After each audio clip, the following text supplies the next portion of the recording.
Hello and welcome back to more Fantasian.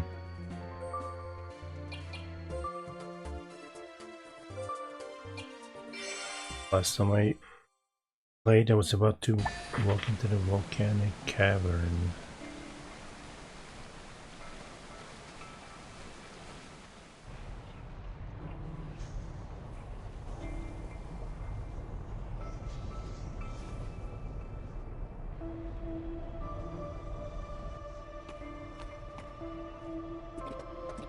And it's hot in here. Almost makes you forget the snow outside. What could be in here? Last chance. Get out of my way and you might leave this cave alive. Crap. Ah, good timing. Oh, there you are. We'll take you out before your pals can help you. Pals? What pals? Whatever. Bring it.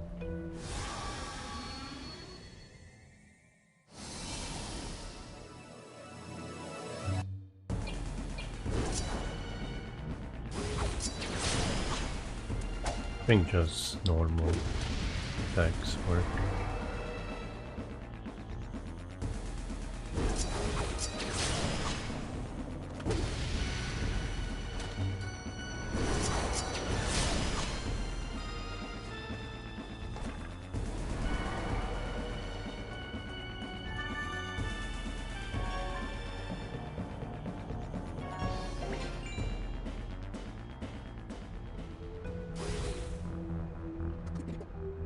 Start saying your prayers, Blue. Town's Grudge, Episode 2. About a decade before, the Fantasian Empire finally put a plan to overthrow the Queendom of Vibra into action. Fantasian spies were tasked with a secret mission. They'd cross the sea, disguise themselves as Crimson Bandits, and work to destroy Vibra from the inside. However, the sea between the two nations was tumultuous. It was as if water itself were there to ward off intruders.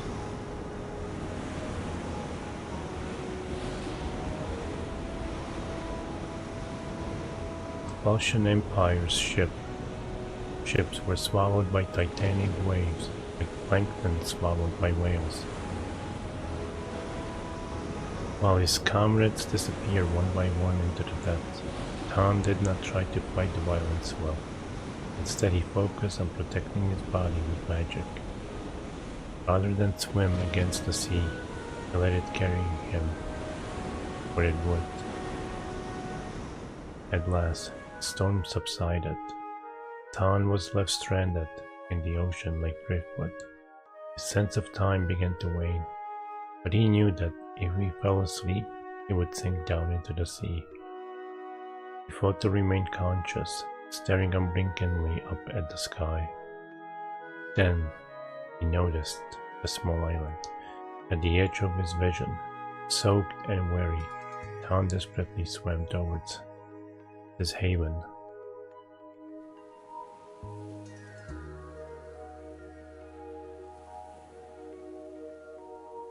It was hard to tell where the sea ended and the island began. A lush forest covered the land as it sloped upwards from the shore. Here, on this nameless island, Tom was at a loss.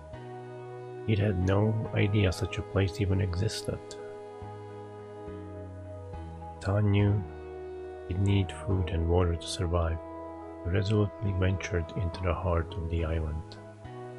He soon found a small freshwater creek to quench his thirst, but there was nothing to ease his tremendous hunger. Though he could sense animals in the forest all around him, none of them were slow enough for the exhausted Tom to catch. Though Tom was relieved to be alive, he caught up with him.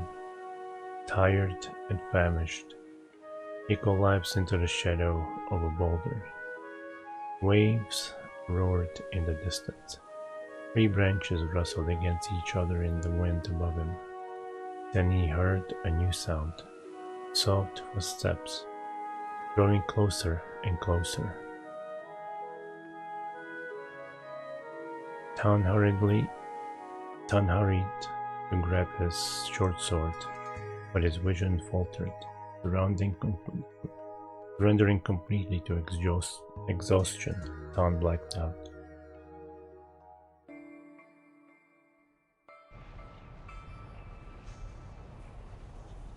All right.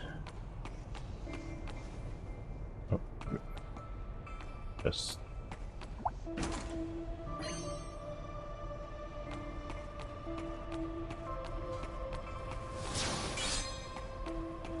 Wonder if I'll need fire protection.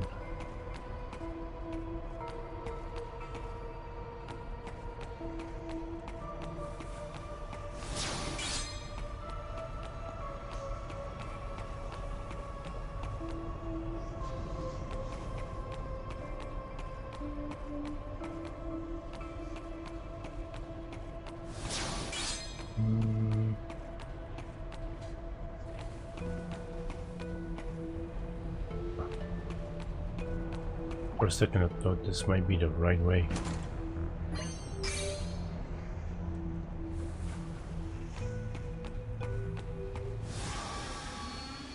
Is it a pot? Ah.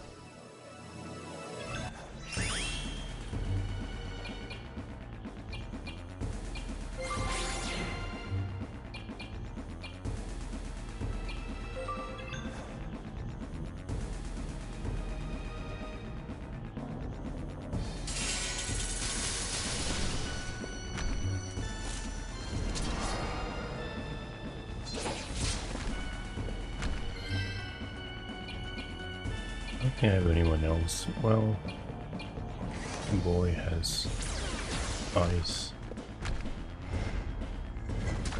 but in the form of grenades.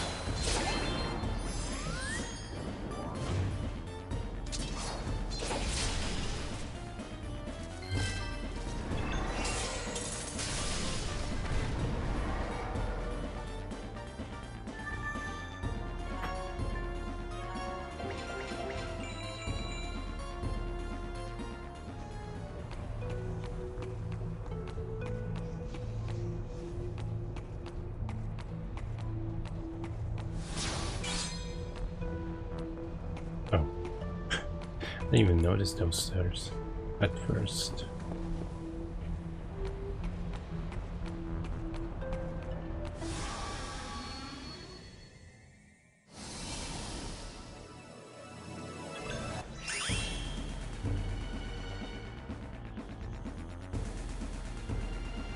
Let's see.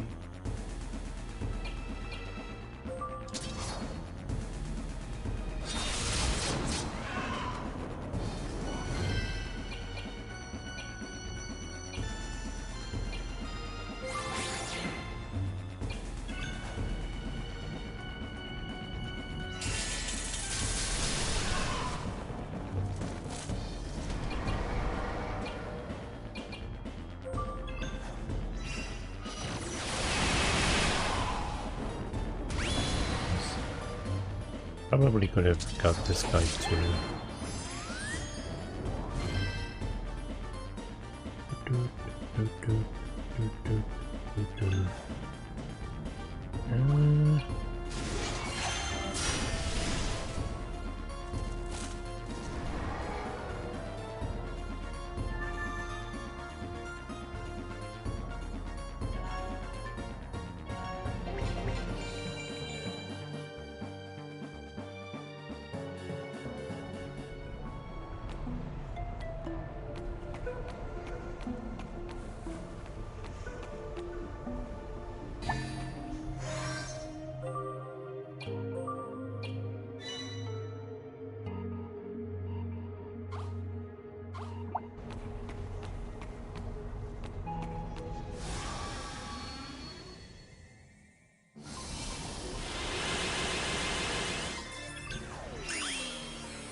Hmm.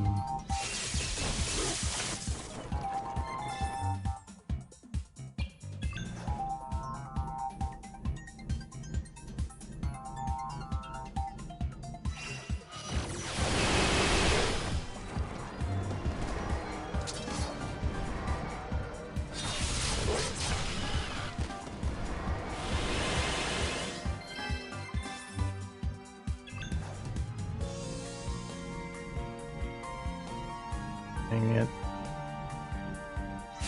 Well.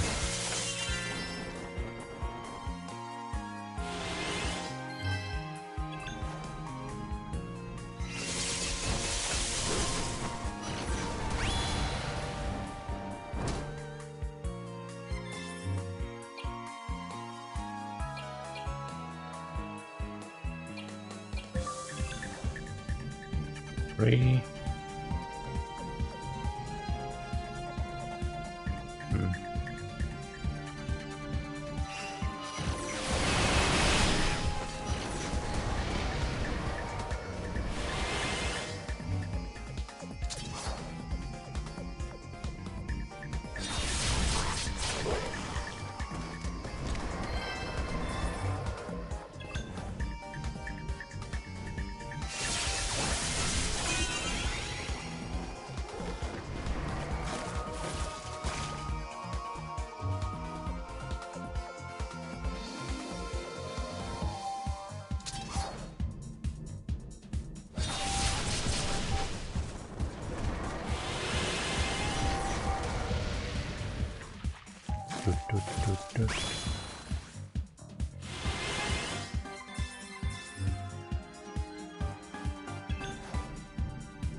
Ah, shit.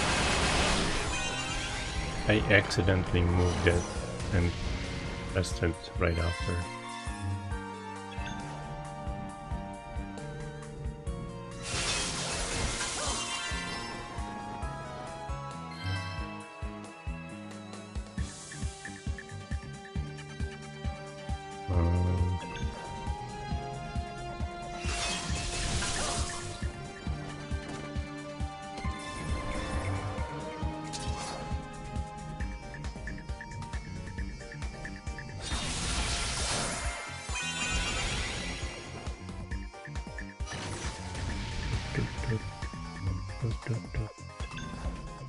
Get rid of that block.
Damn it, that's so useless.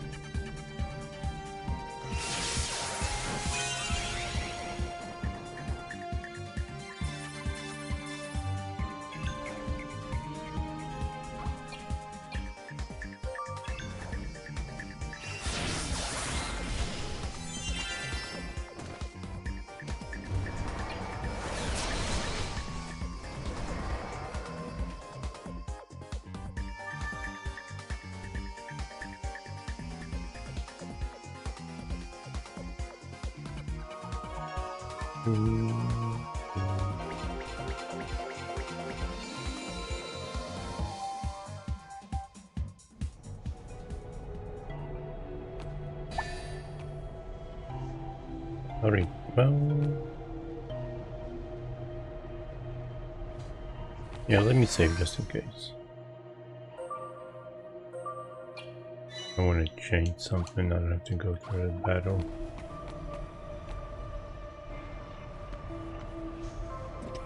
Come out. So right through our ambush, huh? Quit wasting my time. You're gonna fight me? Fight me.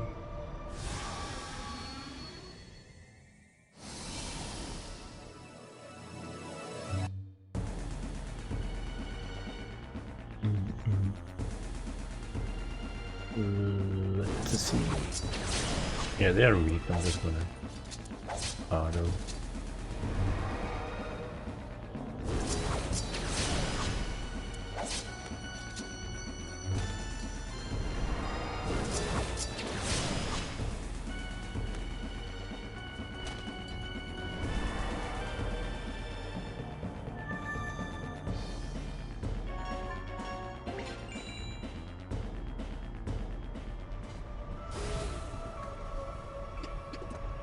Blue. Solent's here. Tan's Grudge, Episode 3. At first, all Tan felt was pain. He reached a hand up to his throbbing heavy hat and found that his hair was already dry. However, the saltiness of the sea still lingered on his tongue. Not knowing how long he had been asleep, Tan absent-mindedly faced the edge of the clean blanket covering him.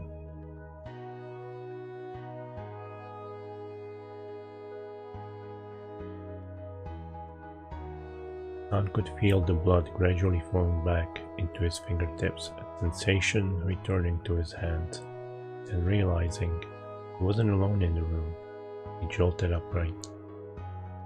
Two beasts stared at him as he lay in bed. They looked like wolves. Their coats had an otherworldly luster. Was it otherworldly? Yeah, it was. One of the beasts barked at him. The other quietly, motionlessly observed him. Neither of the beasts was somehow enveloped in the pale light. Tan drew a cautious breath. He scanned the room for anything he could use as a weapon. He saw that he was inside a modest, unfamiliar wooden shack. He saw that he was inside a modest, unfamiliar wooden shack. Drawing on his spy training, he calmly observed his surroundings.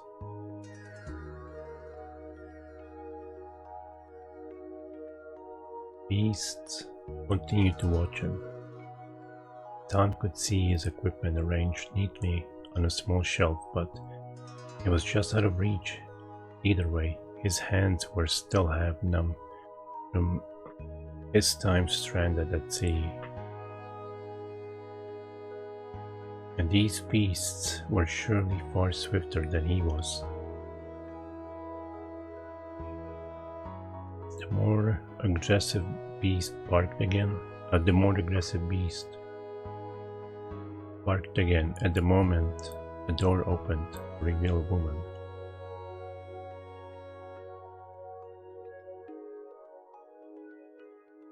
Adolfo, Golf, it's okay.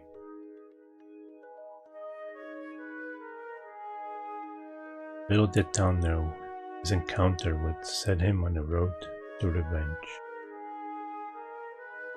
Adolfo, Golf, and Rudy. Tan had long searched for Blue, who kidnapped Golf's father. Now Blue was surely waiting at the end of the cave, along with Adolfo and the Stone of Control. Tan looked back on his memories, savoring their bitterness. At last, his search was nearly over.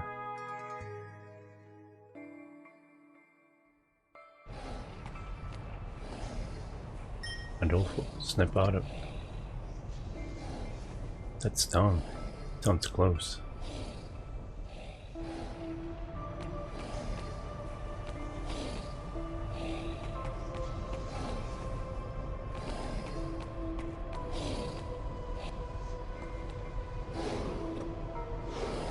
Don.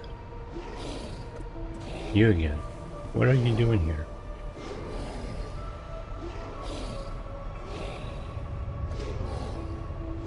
What is that?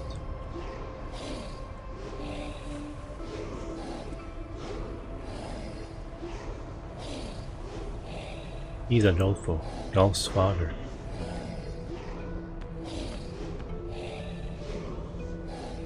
Hey Don. I was starting to think you wouldn't make it. Blue. I'm afraid Adolfo's not gonna sit or play dead for you anymore, Don. Play anything you like. It's all mine now. Let Adolfo go, you recognize this?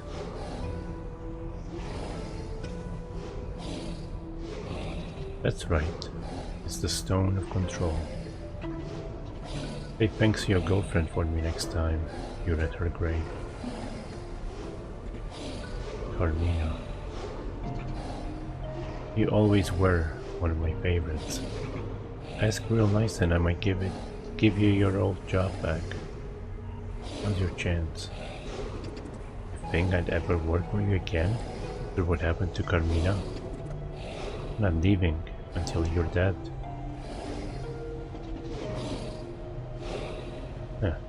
So serves me right for asking. Finally outlive your usefulness, Don. Go, Adolfo. Rip Don to shreds.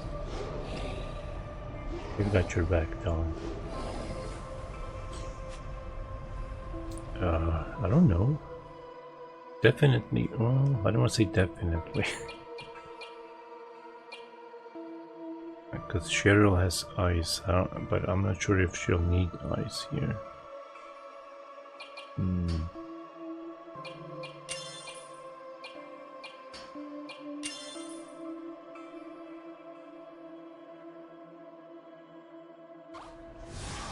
We'll see what happens.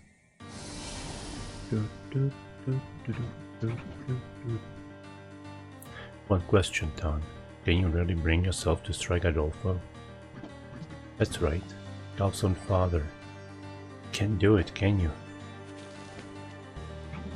Attacking me is pointless. Looks like this fight is mine. Adolfo, wake up. Really, dude? Adolfo, I can't.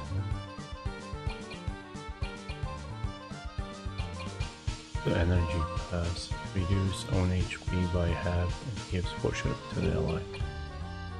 Is that poison?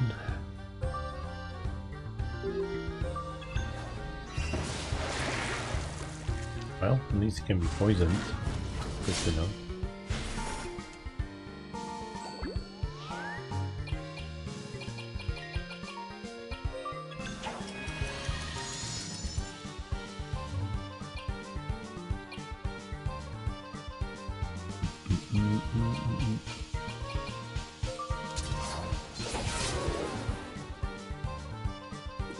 Wait, not Adolfo, please. How pathetic. Oh, they don't even nick me. Still up to... Still put up a good defense. But am I just supposed to ignore that dog? I won't fight you.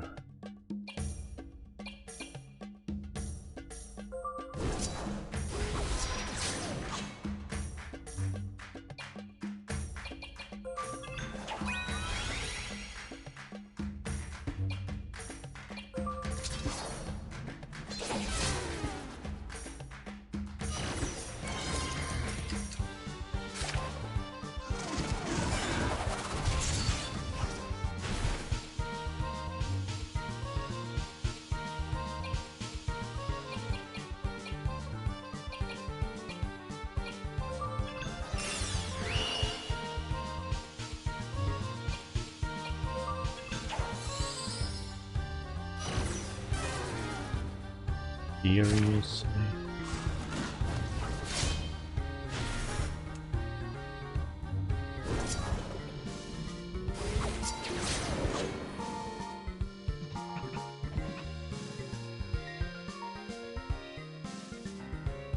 Huh, you're kidding me. You can even control your own dog? Oh, yeah. You're right. Yeah. This is no time to be soft. Adolfo, I'll hurt even you if I have to, and then I'll save you from Blue. Oh, turning son against father, huh? Dolph and I both know we must take Adolfo down. I'll never understand what it feels like. I'll never forgive you for this. Should have stayed home.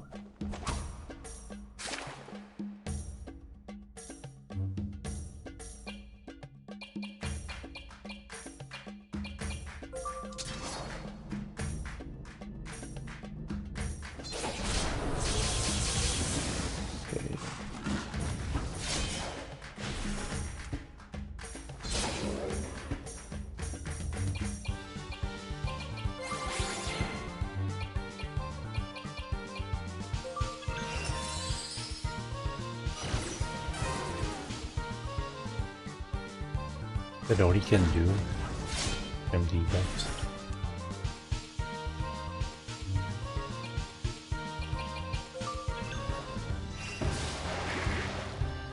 Oh, come on.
There we go.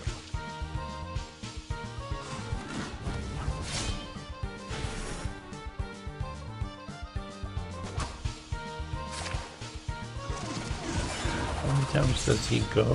Oh my god.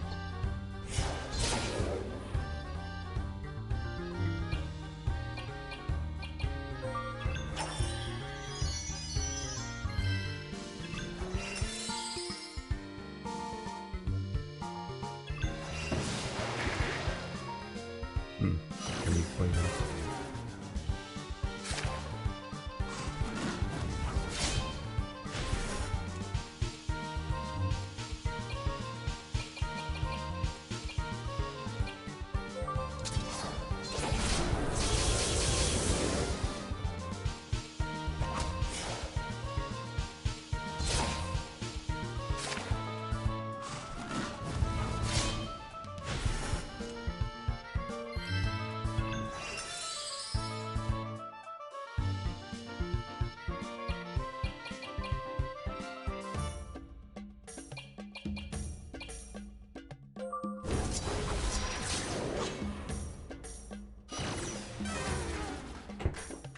I want to use the shield, but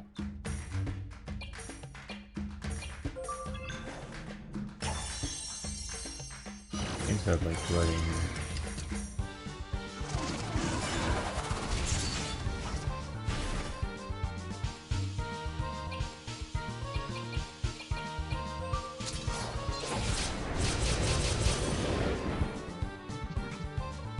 How is this happening? Only one thing to do. Better use my trump card. Blue. How dare you drive Adolfo berserk? Going to destroy his heart. So what? My dog. I'll do whatever I want with it. Blue, you.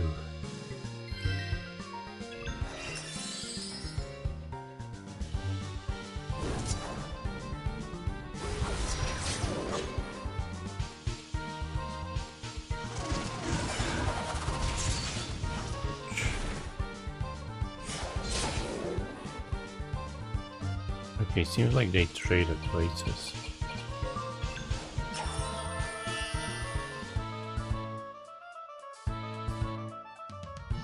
You're stronger than I thought, but not strong enough. We'll see about that. Can you really keep him under control?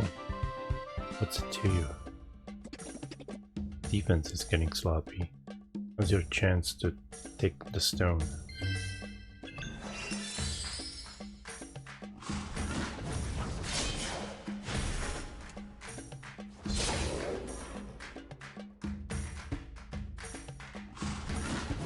Oh my god, seriously? When I'm talking about, the game just doesn't let me do anything.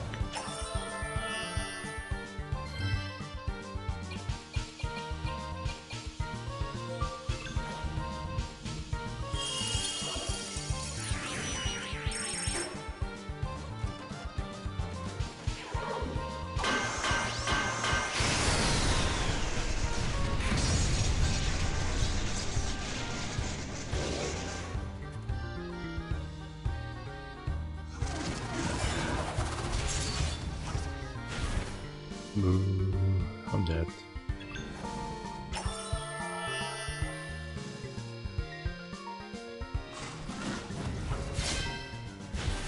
What? Wow.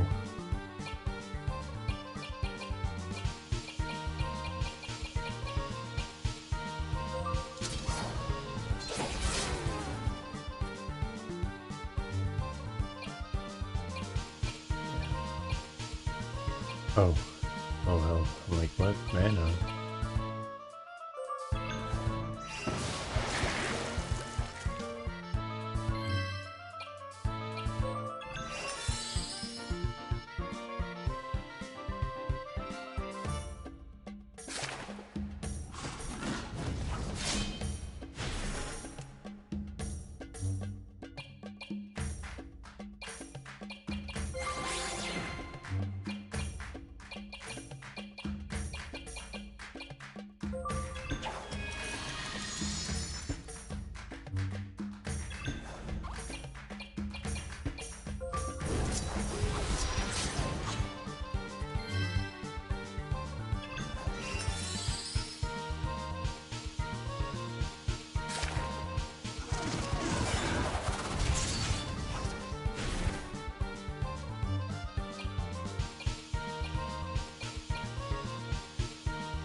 Alright, he's halfway down. I was going to lower this guy's attack, but can't right now.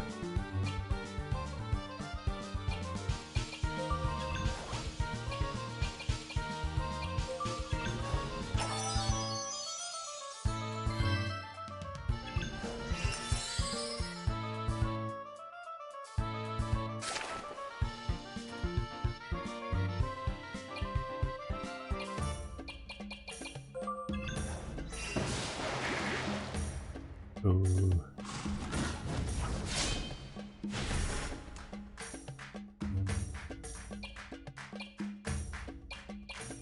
What am I doing?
sure what happened there.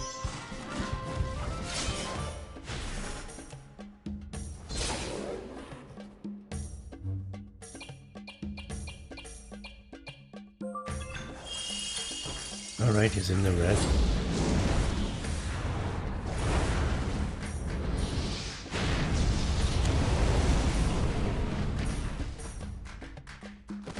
Oh. Wow, I didn't think it was that dead.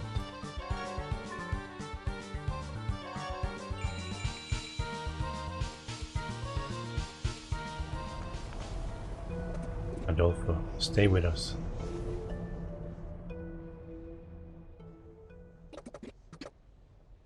Adolfo's gonna make it. Thank you. You.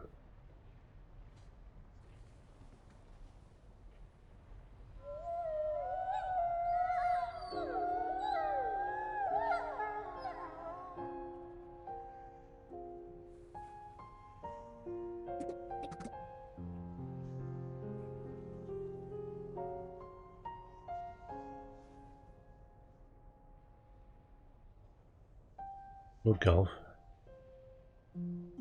You're together again. So these two are, yeah, they're family. And they're finally reunited.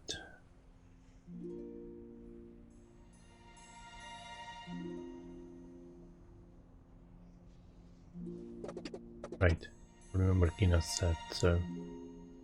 The mission accomplished, huh?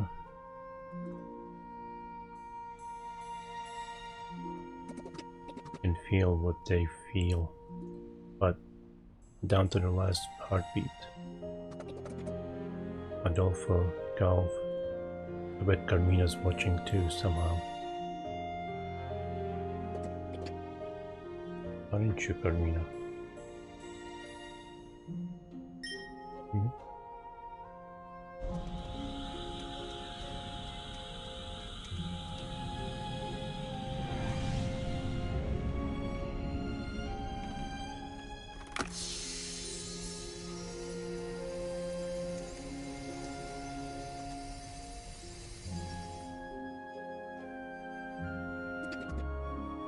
What's this thing on my face?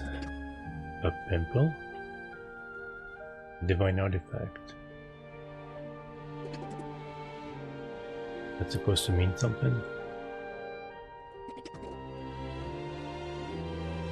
The divine artifacts responding to you, Tan. I think it's because of that spirit beast.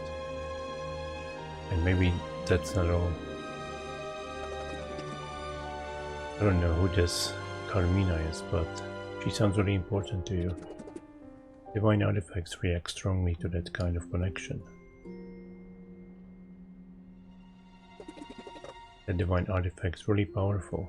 Truth is, we need that power. So we're gonna kill you. No. Yeah, word gets around.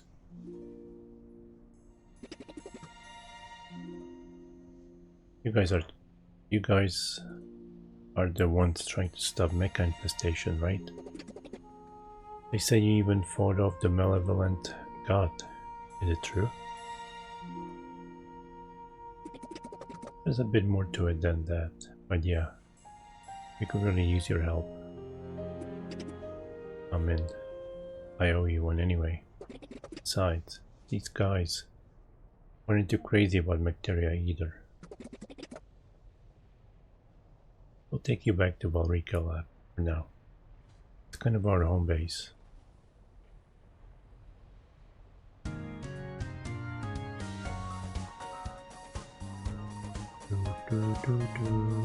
Got a new car in Gran Turismo.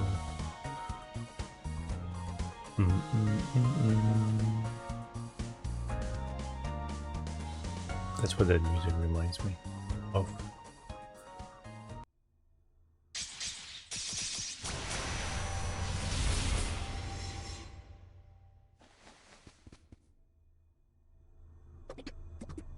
This is your home base?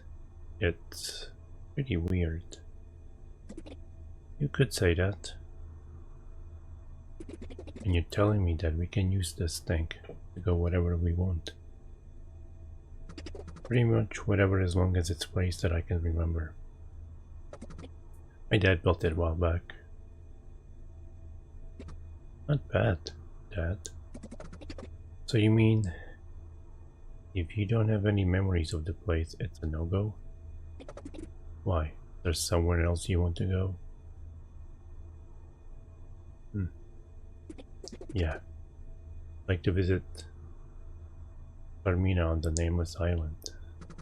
No problem. Even if I've never been there before, we can take the Uzra. If you want to come along, I won't stop you, but it's kind of out of your way. No hard feelings if you forget about me and stick to stopping the bacteria.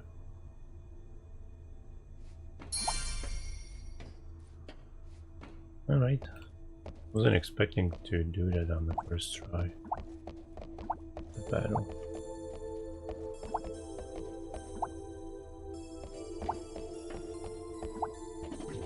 We're gonna install the crystal ball into that device there. Gonna need some raw materials. 5 bits of chaos material should do the trick. Let's get them at Chaos Lakes. Chaos Lakes? No, we're gonna save. Oh.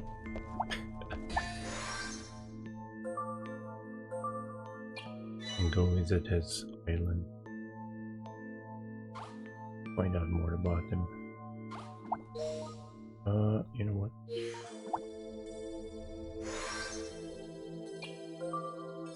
I have a bunch of them.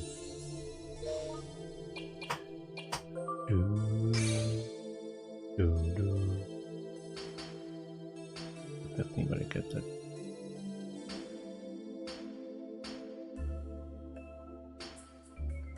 Yeah, any one level? Doesn't look like it.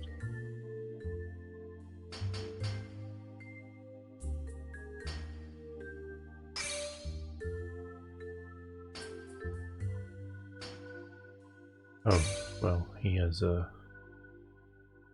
The heck is Mystery Potion? Increases the user's attack power, evasion and critical hit chance, but also inflicts poison and curse status ailments. Oh my god. Well, actually that might be offset by putting anti-poison and anti-curse.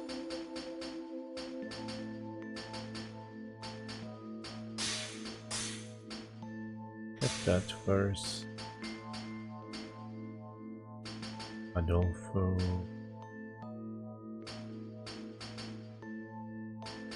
Looks like dog's damage. There's no one that countered them. Makes the user hard to see, diverting enemy attention away from them towards other party members. 12 more, what else could I get?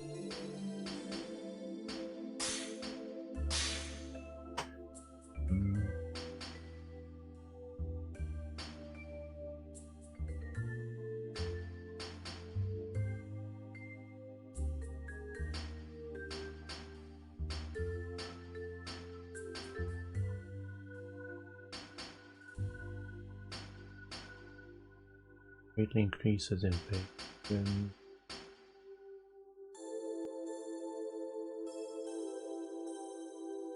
When alone, like when everyone else is dead? Why would that be useful?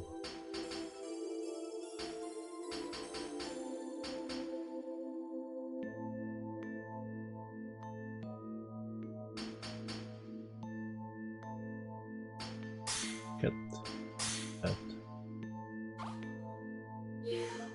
Alright, warp to the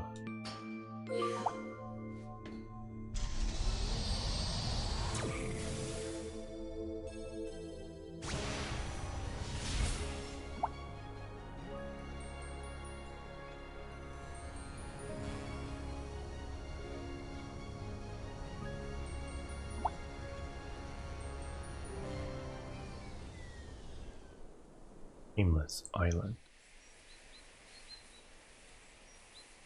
Pink Shima?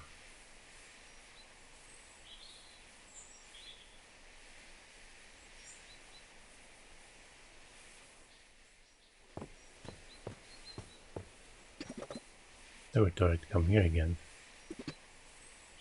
The place? Yeah.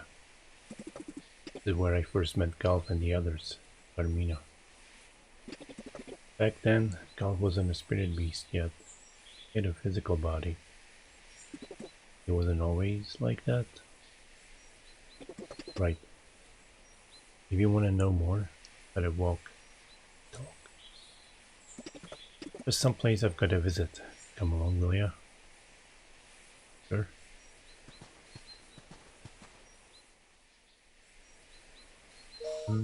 Oh, right now.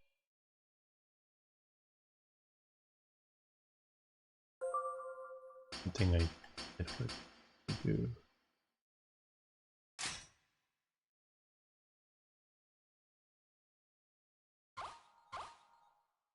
Dang it.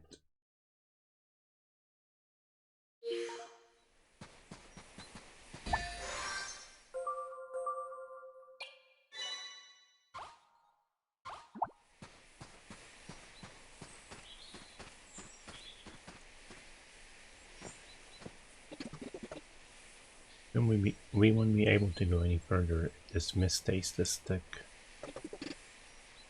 But I know the trick to navigate this island. The trick?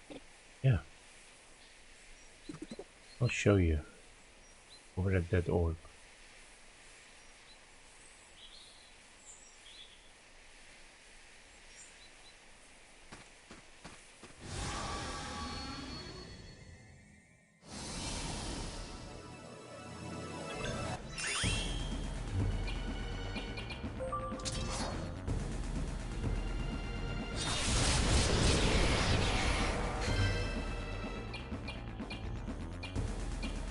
Anyone else with fire?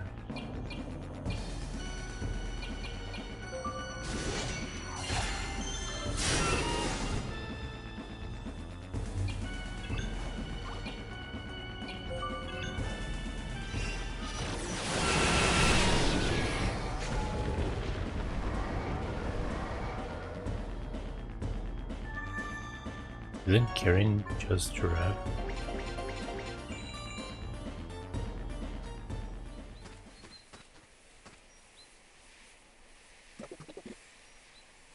Give the orb a shot of magic.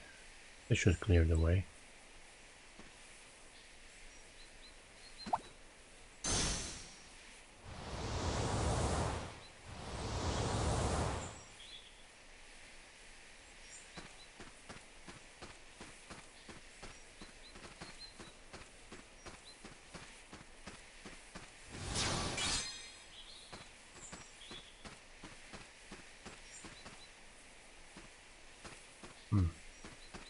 I definitely have to fix that one.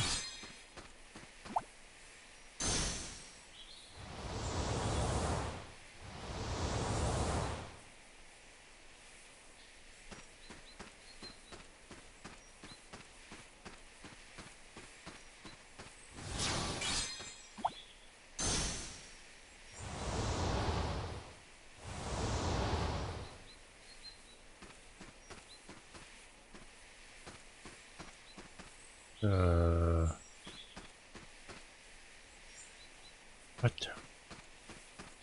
I'm already confused.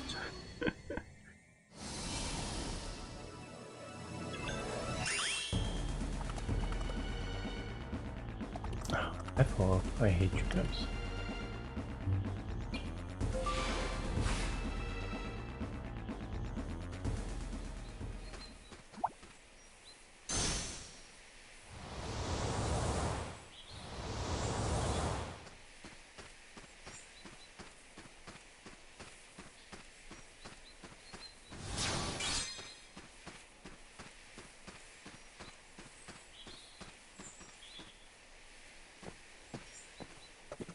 Hey, can I ask you something?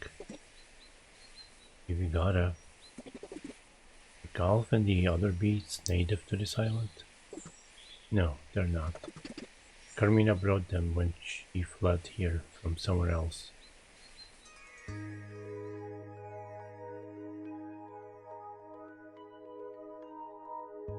Adolfo, Golf, it's okay. The woman's voice was clear and light. The two beasts, seeming to take comfort in her presence, slowly backed away. Behind her was a third beast, watching Tan intently. The woman seemed to be around the same age as Tan. He smiled brightly at him. "What a scary face you've got," the woman smiled. Met Tan's cautious gaze. Her expression radiated innocence and purity. Not expecting a sudden joke from a total stranger, Tan stayed silent and waited for her next words. "My name is Carmina," she said. Tan was a spy who worked for the Fantasian government on the way to a mission to infiltrate the Queendom of Vibra. His small boat was destroyed by an overwhelming storm. That storm had carried him to this nameless island. Neither Vibra nor Fantasian knew of the island, but Tan would forever remember it as the place where he met Carmina. Tan and Carmina, Episode 1.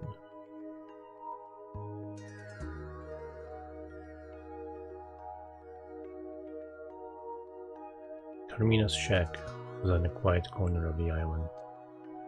The shack's walls were made of logs, clumsily stacked together, clearly not the work of a professional. However, the room was filled with quality furnishings. Whoever Carmina was, she'd once enjoyed some degree of luxury. Carefully observing Carmina and her movements, Tan gathered that she relied on the beast for her survival. Carmina's lustrous, wolf-like companions were expert hunters. They brought food back to her on a daily basis. "I have something to ask you, just out of curiosity." By now, Tan's wounds from the storm had completely healed. Still, Carmina never told him to leave her shack.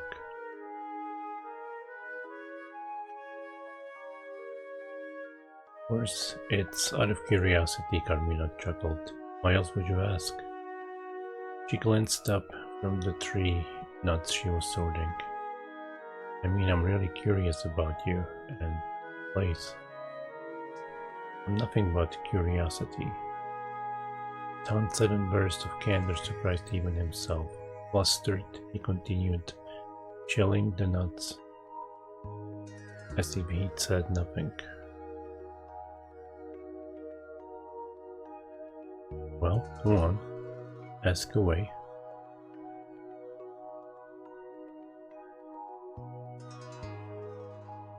Is Adolfo and the others, they're not from this island, are they? Is that the only question you have? Sure. You're a bad liar. I know there's more that you want to ask. There is, but for now, you saved me. That's enough for me. Carmina chuckled once again. "You're a kind person, Tan, I can tell," said Carmina, gazing into Tan's eyes. "I am kind? And here I'd always thought the people of Fantasian were all cold-blooded." Tan was speechless. How had she known where he was from? Her gear gave it away.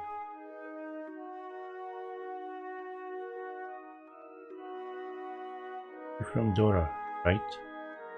Dora was one of many small nations that Fantasian had invaded, destroyed, and taken over. Dora no longer appeared on any map.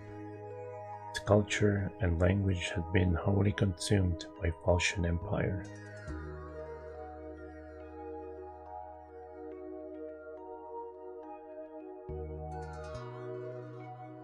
Dora was small, but it had been rich in underground natural resources which were loaded with magical power. Its neighbors fought over its resources, finally reaching a truce until Falcian Empire broke that truce and advanced on the humble nation. Falcian Empire seized control of Dora in a flash and became little more than a military outpost from which Falcian attacked other neighboring nations. Dora's capital, once brimming with magical golden ore, was now little more than a ruin under Falcian Empire's thumb.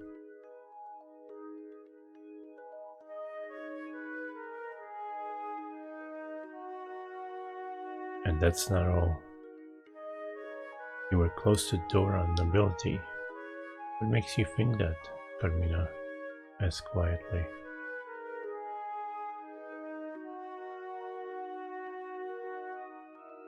I'm familiar enough with Doran craftsmanship.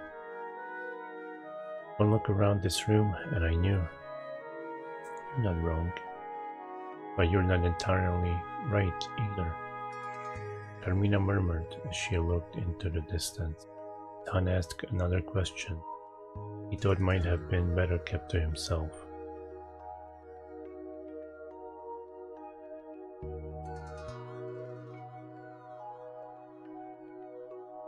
You're the chief's daughter, aren't you?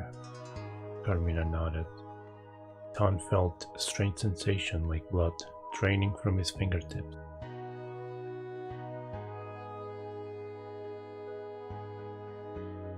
So again, what he had witnessed that day Dora fell, hanging in the air behind him, behind Carmina like a backdrop. I'm sorry. What are you apologizing for? Not like you had any hate for Dora, did you? Carmina stood up and opened the window of the shack. The subtle scent of the sea and the whispers of the forest surrounded the two of them in an instant. The three beasts gathered around Carmina's feet, a low rumbling in their throats.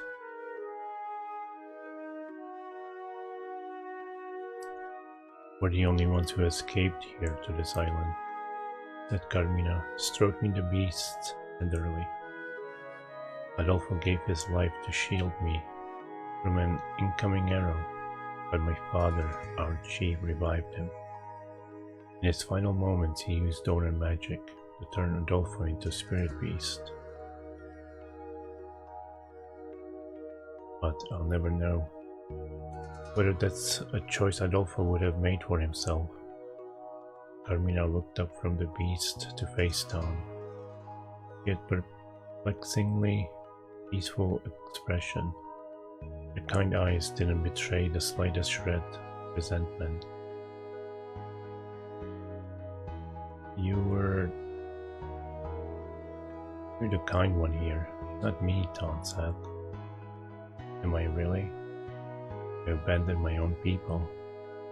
Instead of fighting for my country, I chose to survive. How there could be any kindness in that, I don't know.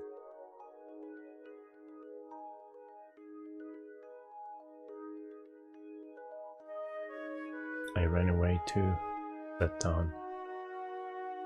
But that's different, is it? Look, from one runner to another, I get it. Tan stared straight back into Carmina's eyes. I get that there's excruciating guilt in your heart, and I get that you pushed through the pain and chose to survive. Isn't that right? Carmina nodded sheepishly. Yes. You may be right. I'd like to think I'm kind too, but maybe that's just my way of hiding pain in my heart. Whatever the reason, your kindness saved my life. So as far as I'm concerned, it's real. Sincerity shone from Tan's eyes as he looked at her. She smiled back at him. Thank you. Tan, I knew you were kind too.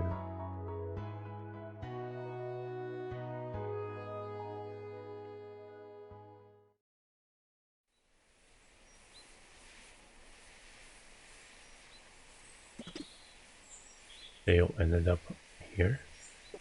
Yeah. They lived here in peace until I came along. Time to move.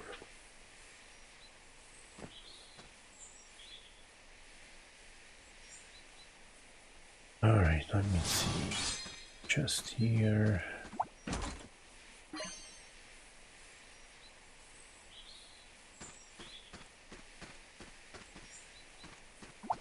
See what this is.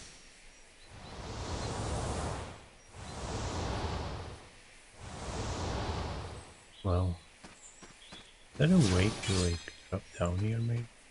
Oh my god, there is. But still not what I wanted. Alright, here's the battle. I wanna fight. I thought it was that other battle.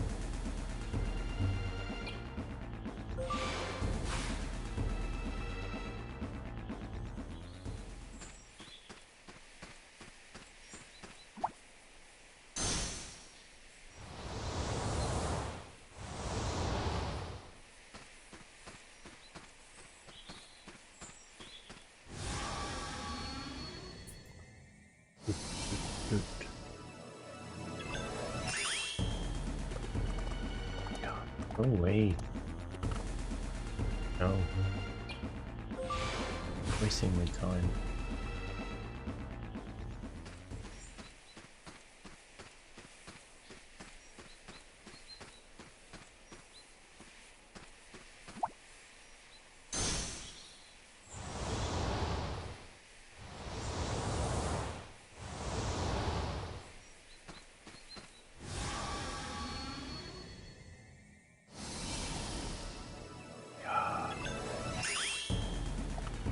No.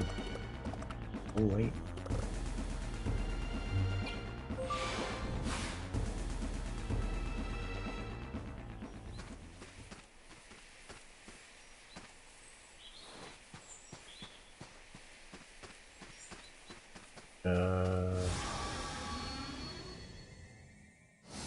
I'm lost.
Damn you.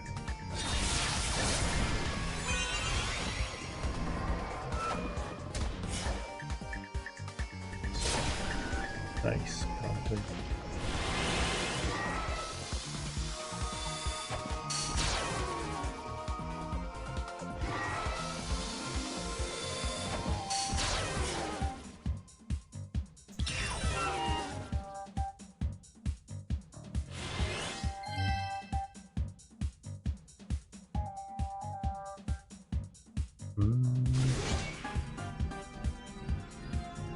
Ooh, I can get 5 here.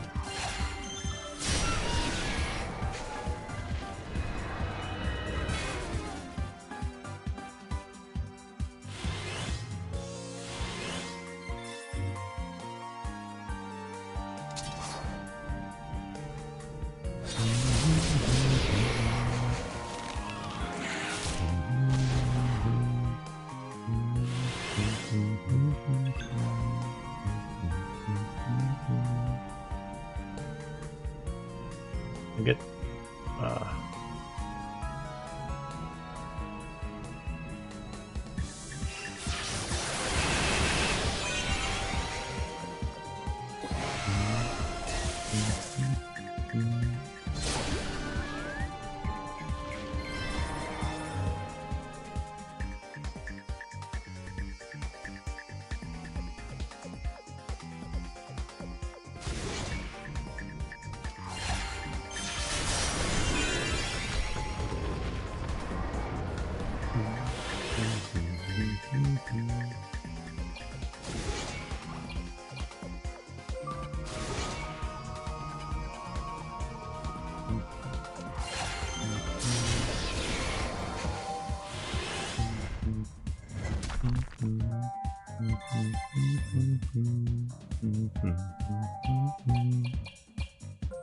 solar.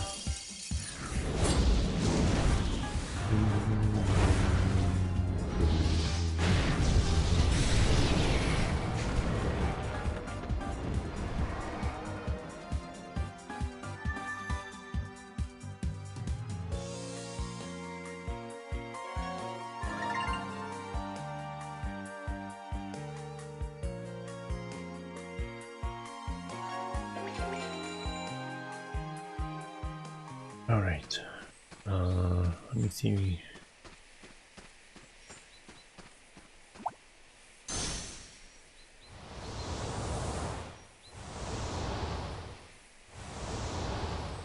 Maybe I have to go up here first. Actually, can I go to the next area?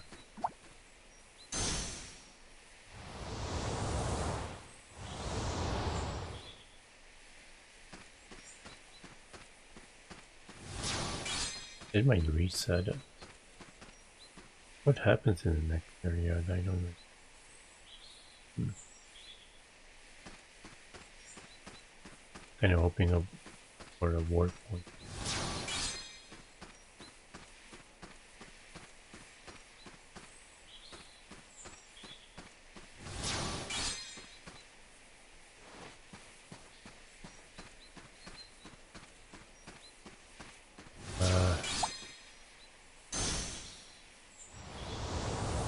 Oh, nice. Okay.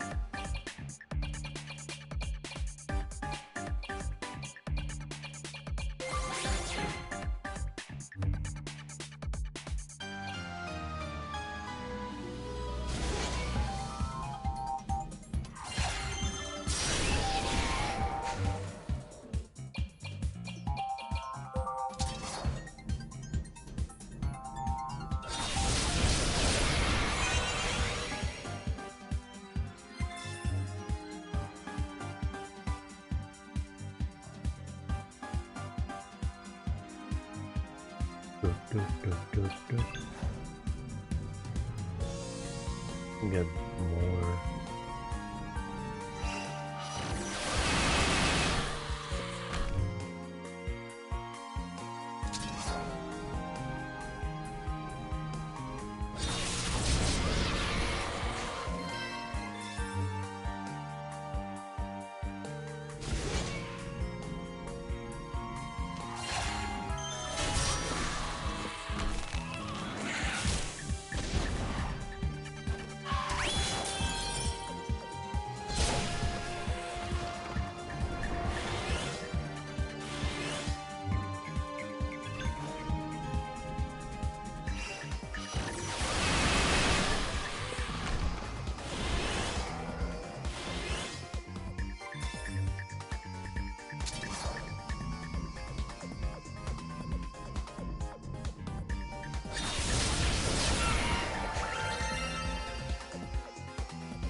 Who is G?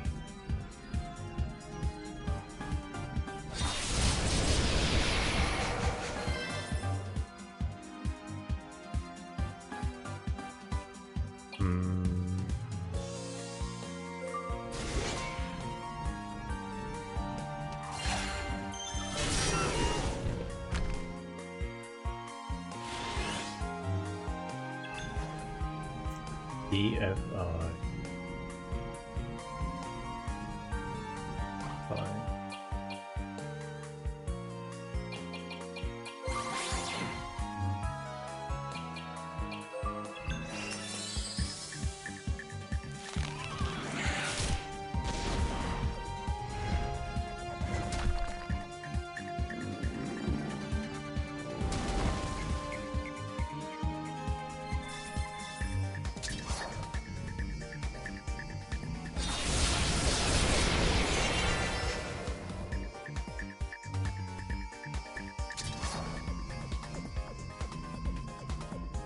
Who is it?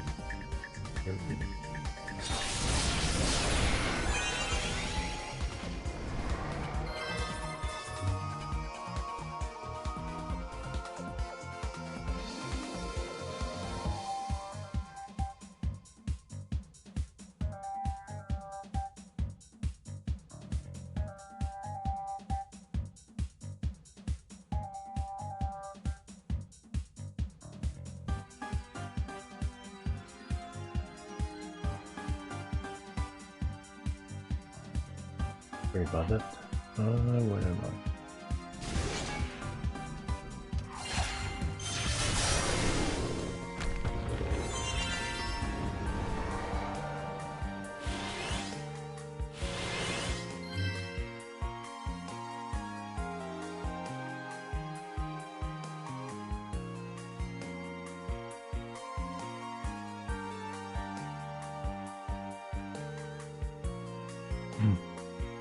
Hello.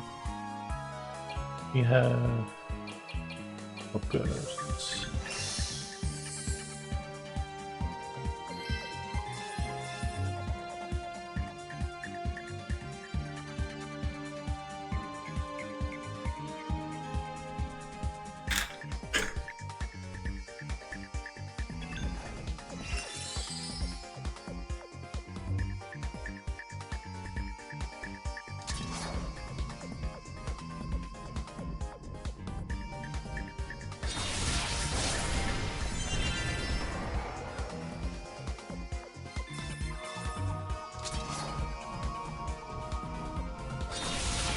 Hey cousin, how you doing?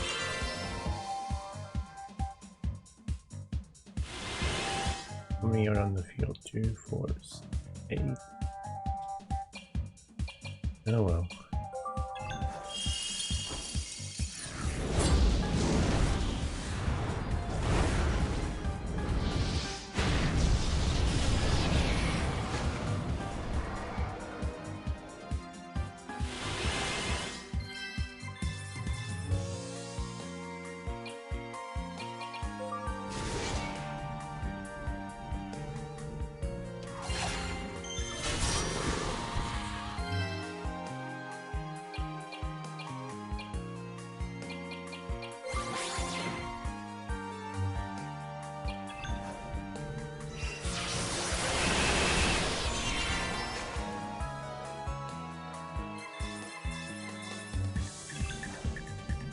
I get 2 at least.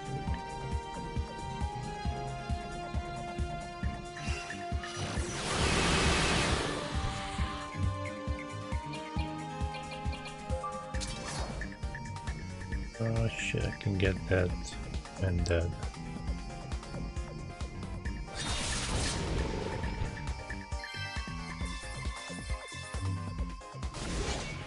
She can.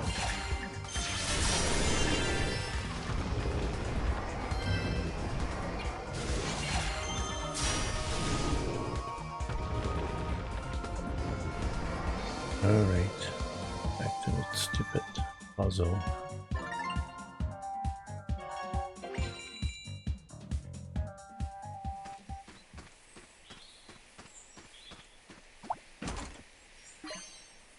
Push edge.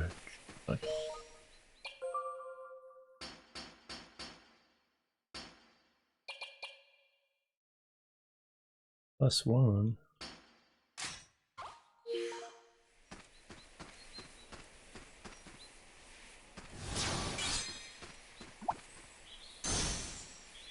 The rest of this hard.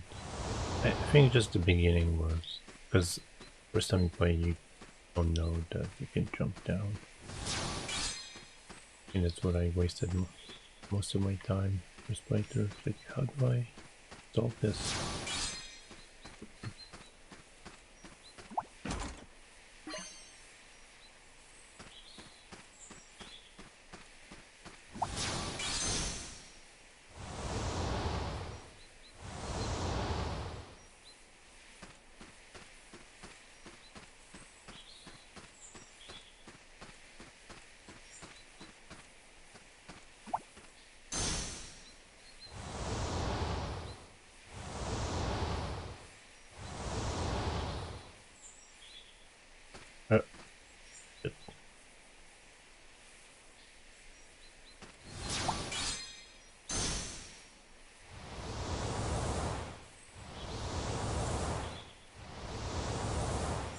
Maybe I just touched that one?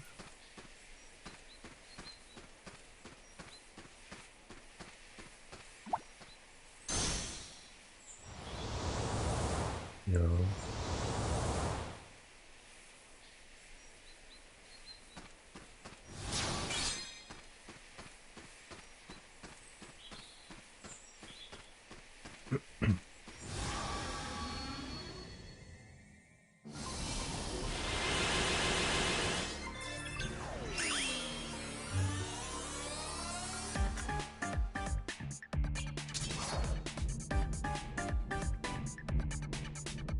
Two, 3.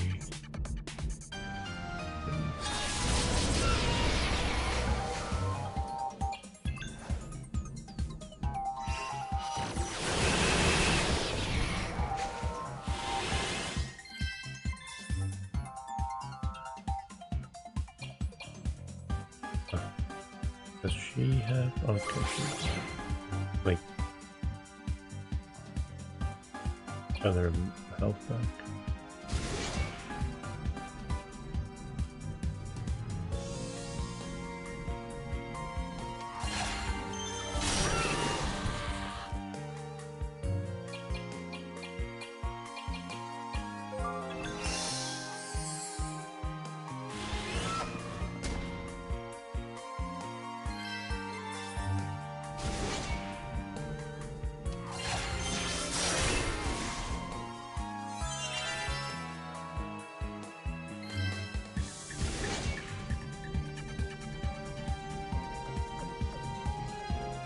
Yeah, let's get rid of them.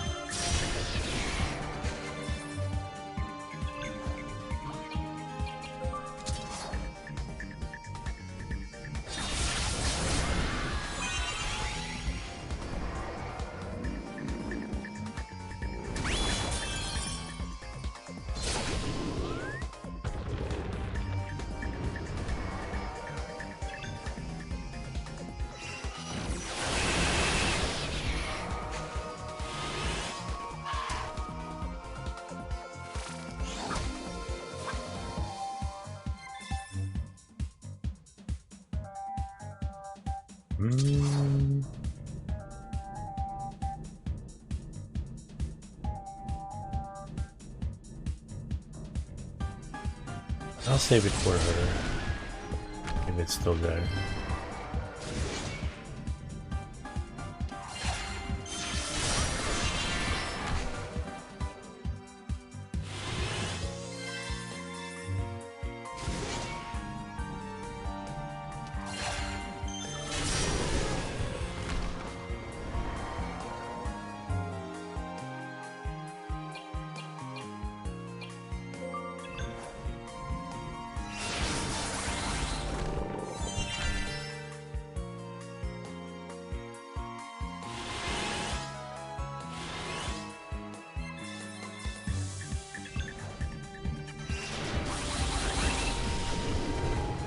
Good. What? They still alive?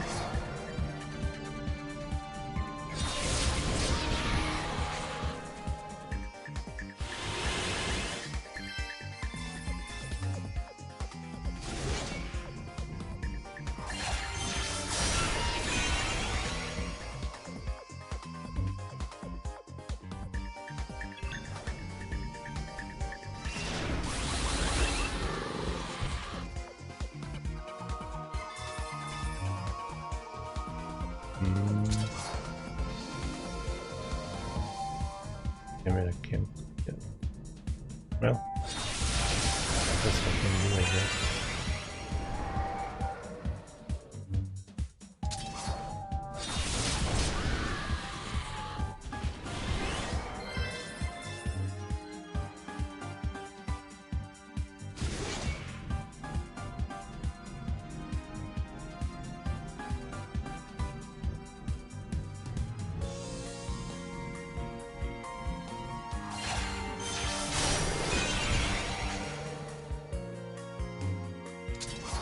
I get both of them.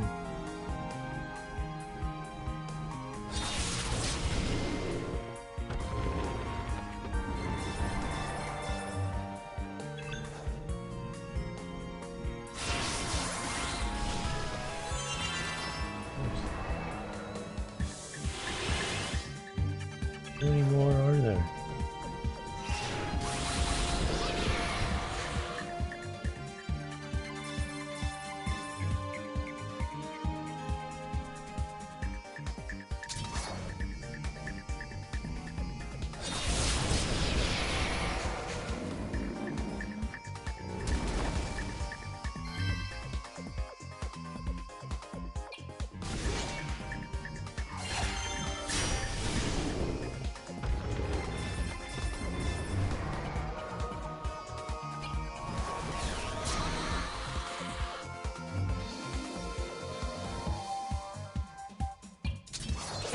Rip.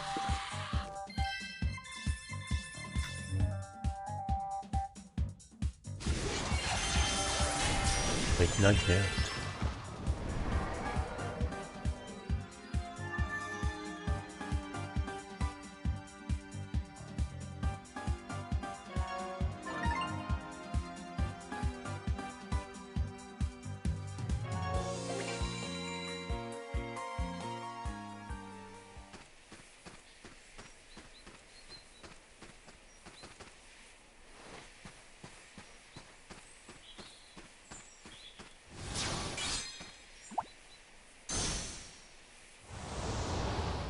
Well, that doesn't help me, does it?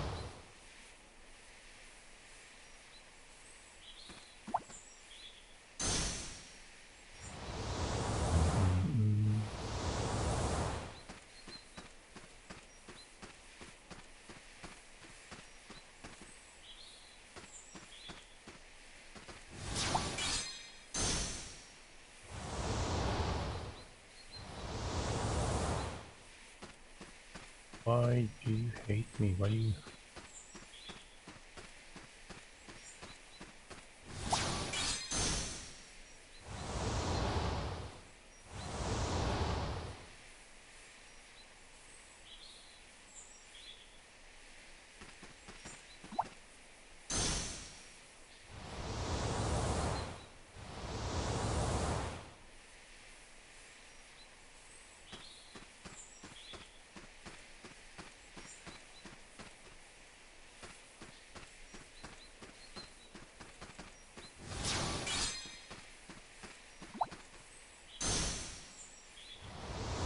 What's the difference?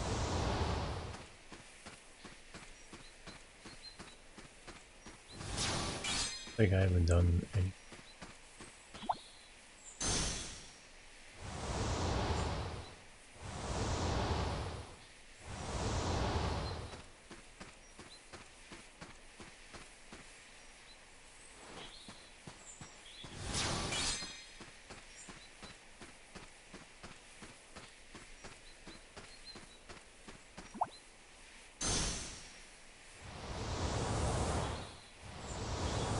Might be it. No.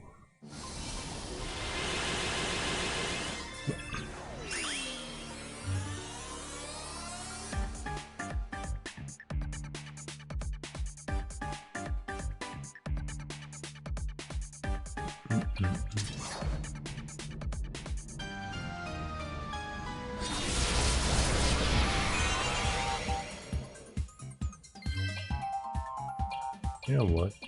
Let's defend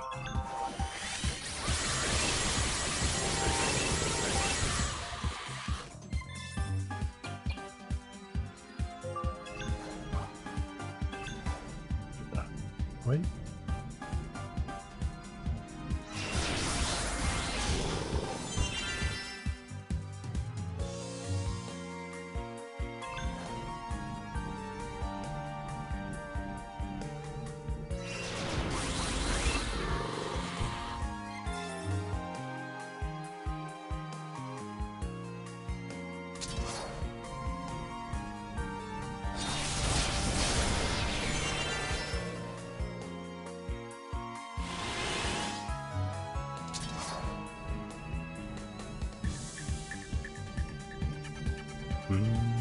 But, okay.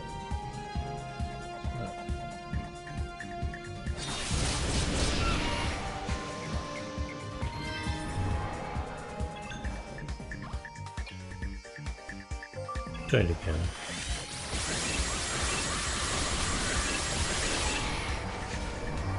You got to.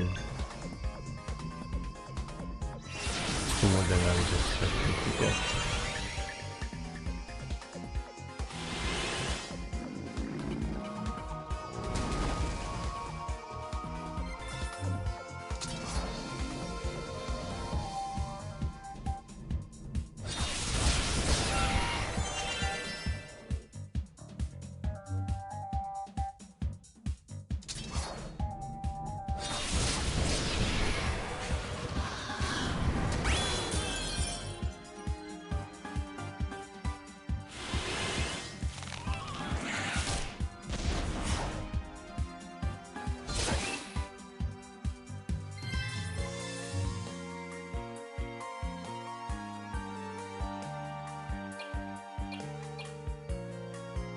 Here we go.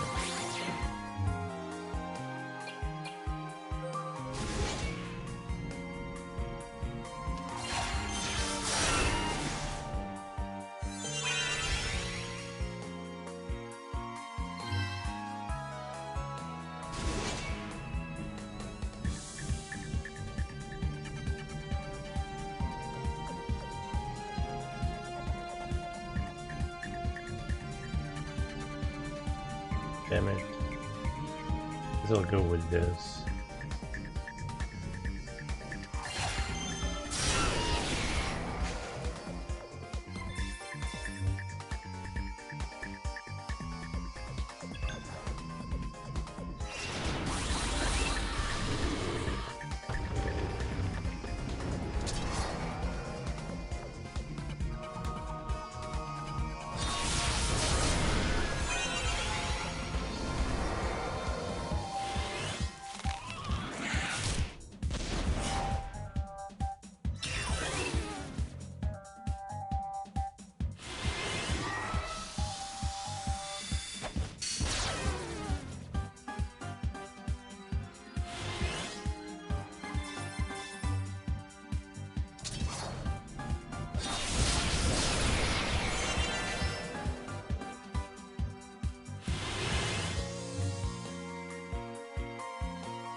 Could get all those points at once. No, out of mana.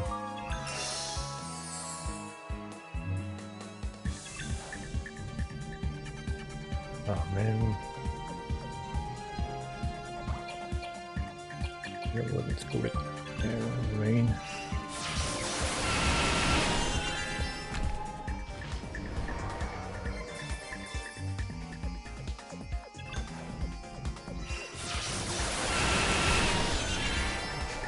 The one in the middle between them.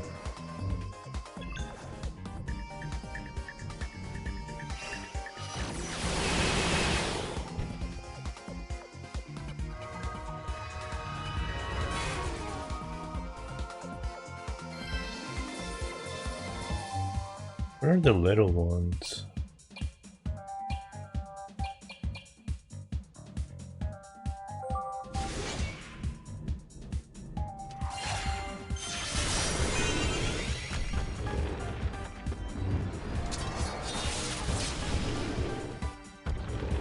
Don't disappear yet. Don't disappear. Oh,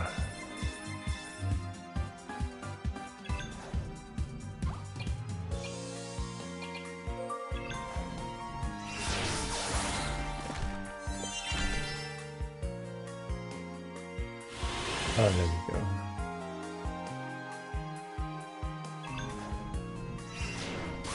Doesn't matter. With that solar flare. Limit break them to death.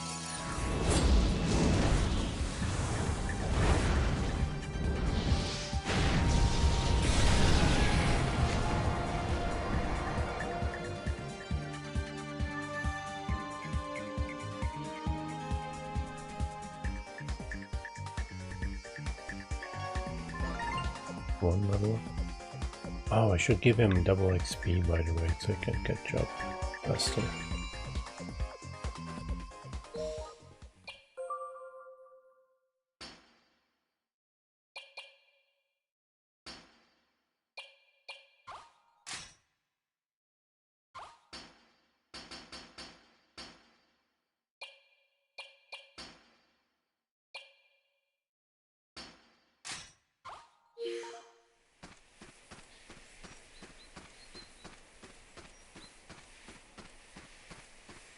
Alright, please open this path. Thank you.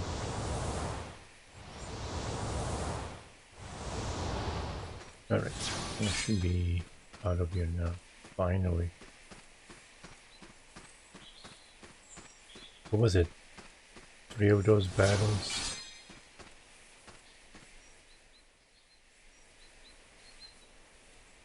Oh no, not another one.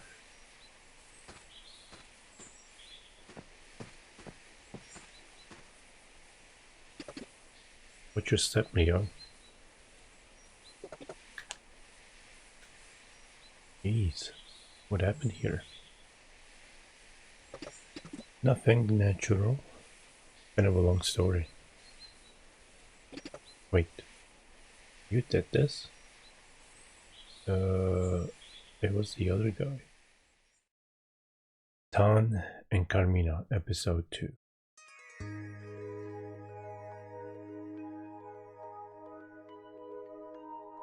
That night, Tan rose quietly from bed and quickly dressed to go. He decided to leave his short sword and other weapons behind. Maybe Carmina could use them to protect herself, or at least for cooking, he thought. The coins jingled softly in his inner pocket. Excuse me. A few coins jingled softly in his inner pocket, but they were of no use to anyone on the island. Han pushed open the door of the shack and silently as he could. Suddenly a shadow brushed against him, and he felt a gentle nibble on his leg. Adolfo? Adolfo the spirit beast wrapped in mysterious light was desperately clinging to Tan's right leg. The beast's fangs did not hurt him. There was something comforting in the bite, like a cat's as it carries a kitten off the bed. Han pulled Adolfo off of his leg and hurried out the door, but the beast persisted. Adolfo followed him into the night without raising a cry.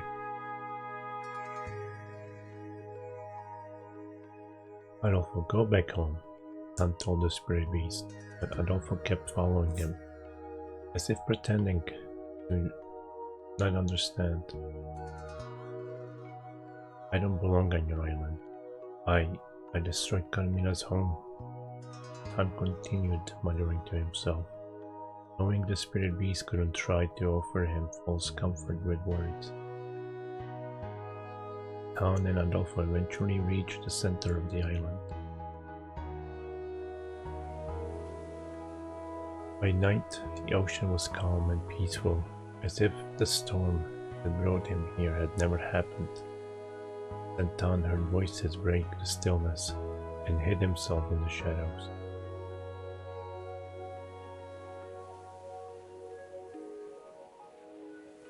This island is right between Falchion and Vibra. It would make a fine outpost for our invasion. And it looks like the vanguard units both ran aground near here. Sounds so familiar, face nodding in the moonlight. Yes, this will be the perfect headquarters for the Empire. I mean, for the Crimson Bandits. Now, I don't expect you'll find anyone living here, but if you do, take care of them. During Blue's command, the Falchion spies readied their weapons. Murderous intent hung thick in the air around them. Just then, Don heard the lone howl. Adolfo sprang out from behind Don to attack. His claws flashed as he gave a fearsome roar to intimidate the infiltrators. The spies were shocked by the sudden assault, but also swiftly extinguished their torches. Despite all their rigorous training, the invaders' eyes were no match for spirit beasts in the darkness. Adolfo knocked one of the spies, allowing Tom to step in and scoop up his weapon. Blue immediately caught sight of him and called out, "There's someone there. Take him down." Adolfo growled fiercely. Tom steeled his resolve.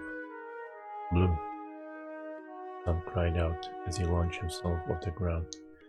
Swords point first, towards his former leader.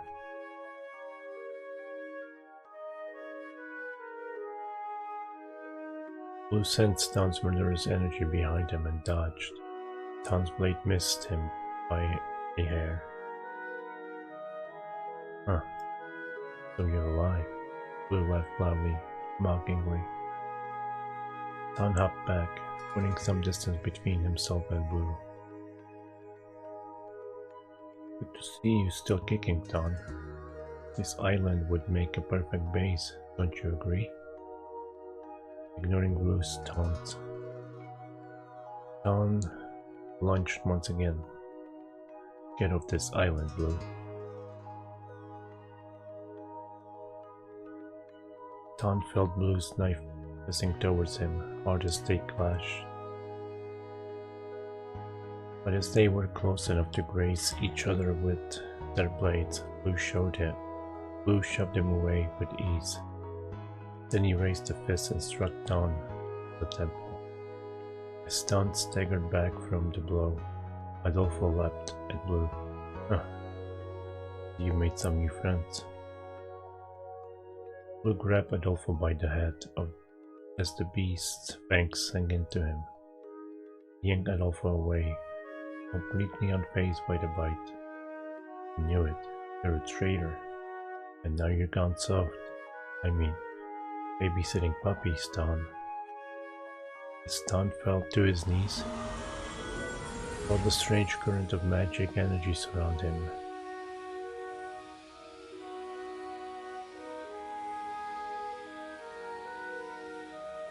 "What's with this mist?"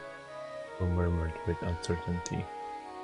Cold fog wrapped around Don, as if he had purpose. Small particles of water soaked into his skin.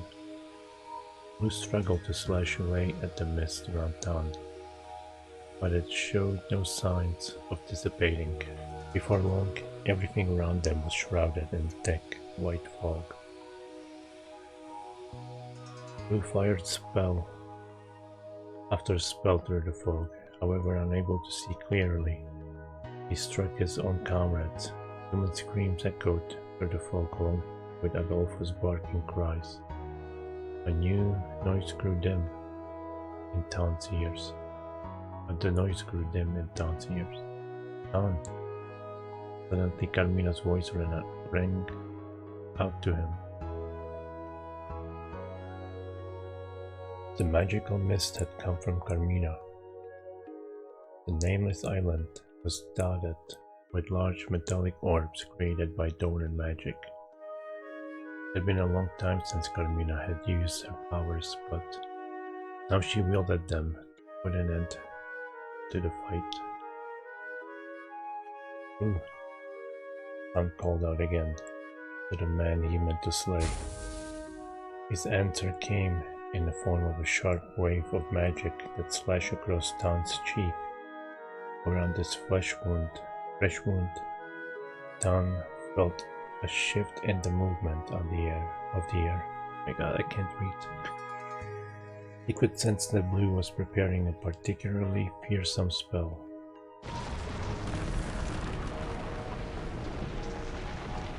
Blue bent down, pressing his palm against the floor below him. He channeled all of his power into the land itself.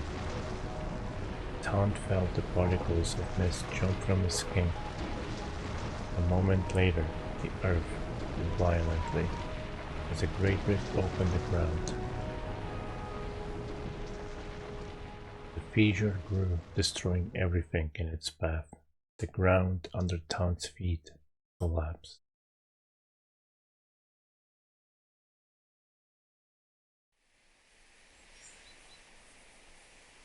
Which way? Okay. Guess this way.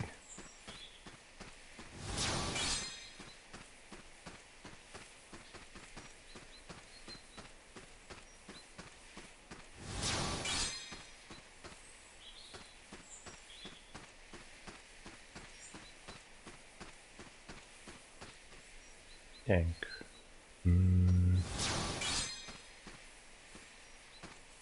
There's a chest over here.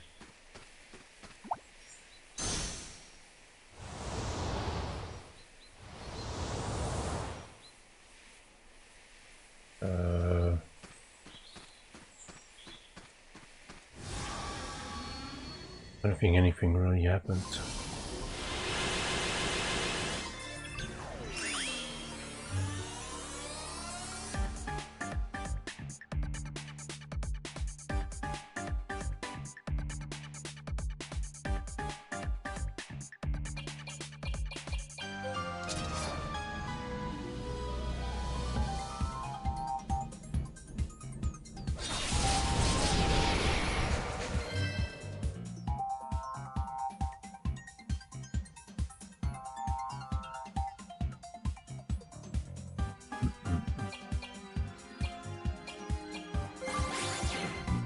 Can I get all the... Yes, I can.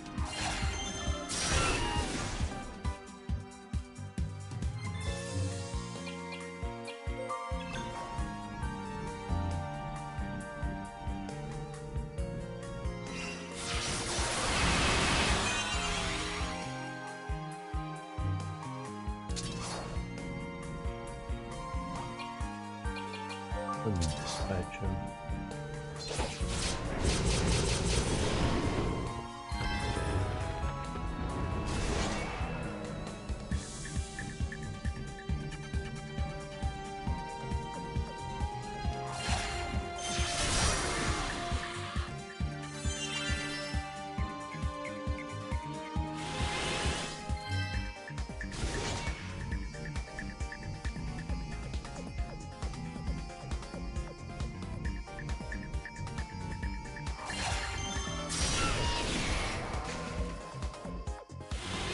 Nice, nice, nice.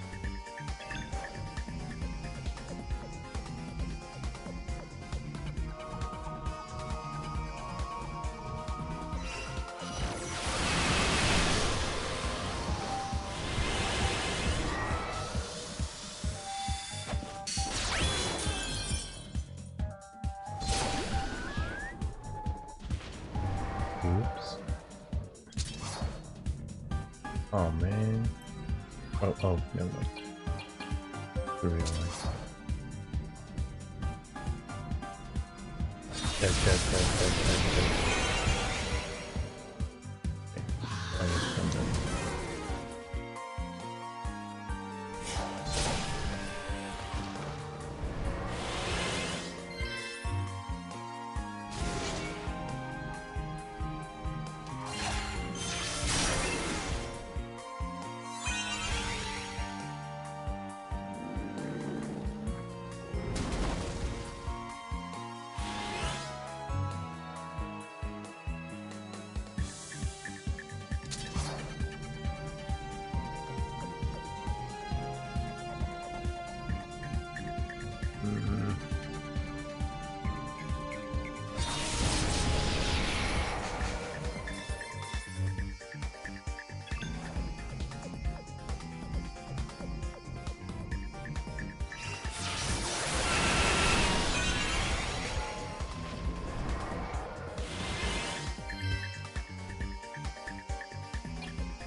Help me, Luma. Damn it, I didn't even finish the sentence.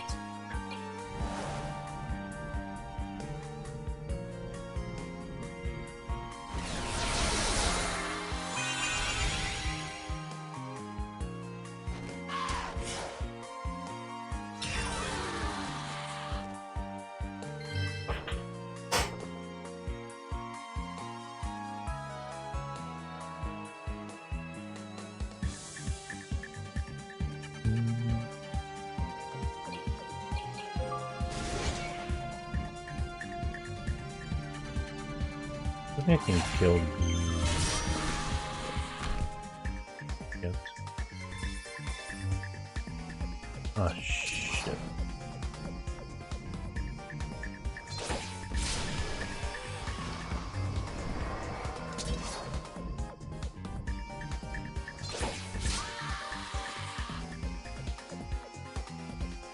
Oh, I didn't notice I had tension.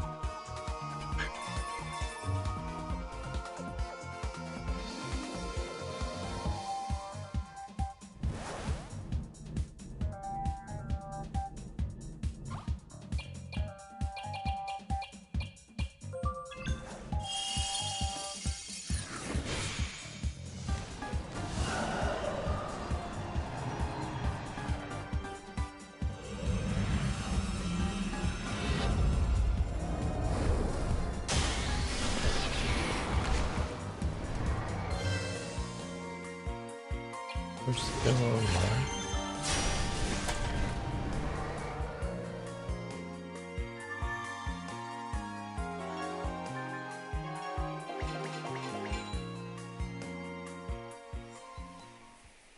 All right. Thank.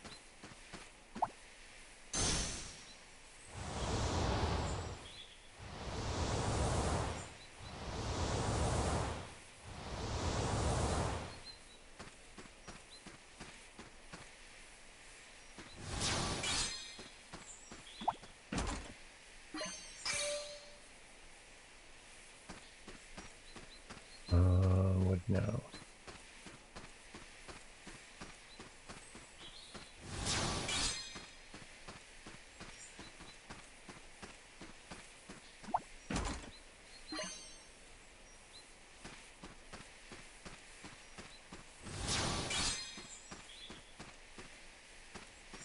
Seems like that's everything.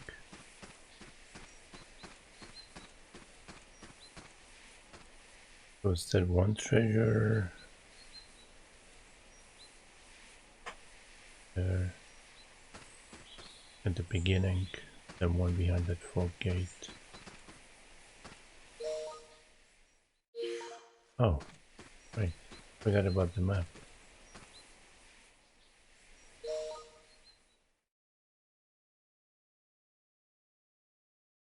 Well, I don't see anything else.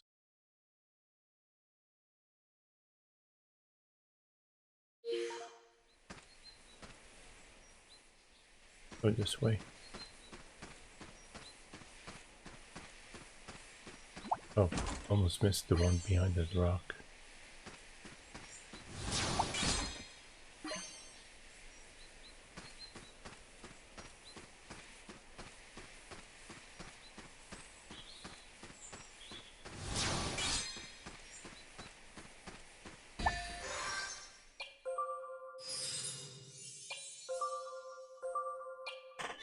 Alright, make a save. No.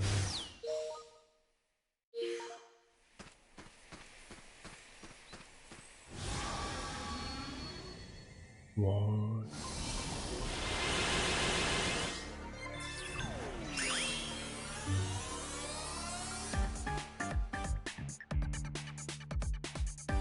Kono kata no.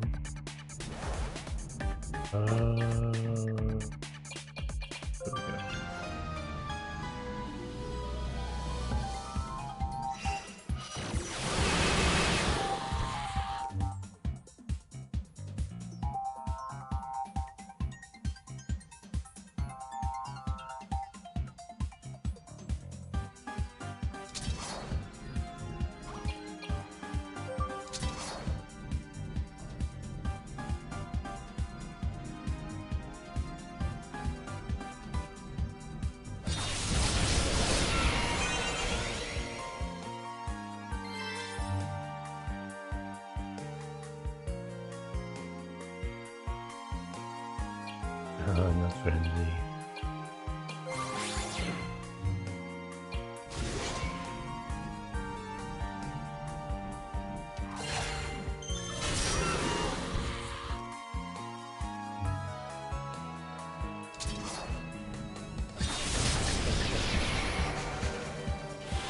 I have to get rid of those guys in the back because they are not letting in the small one.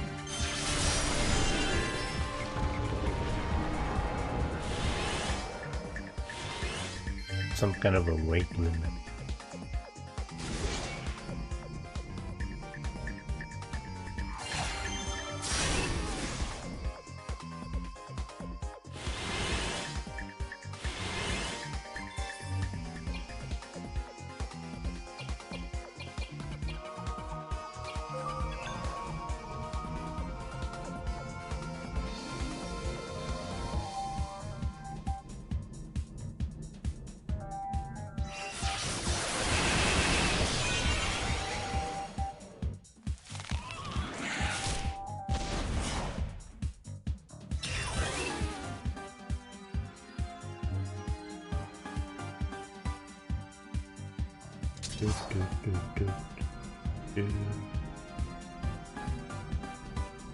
Or let's do that.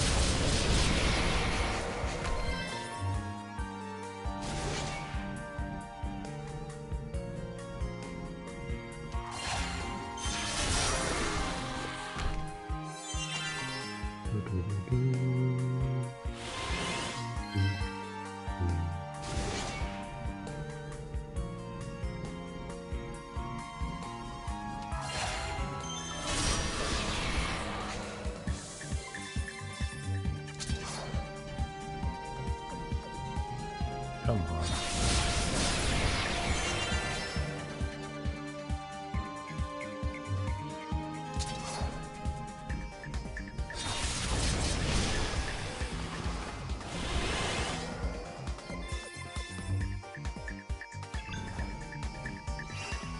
He's killed him.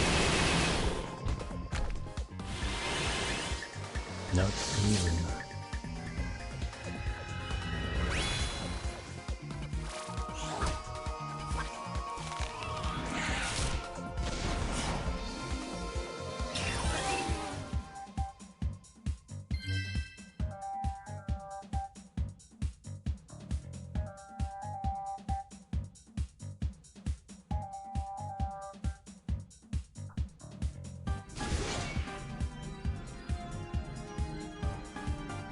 Yeah, that's pretty good. One missed, right.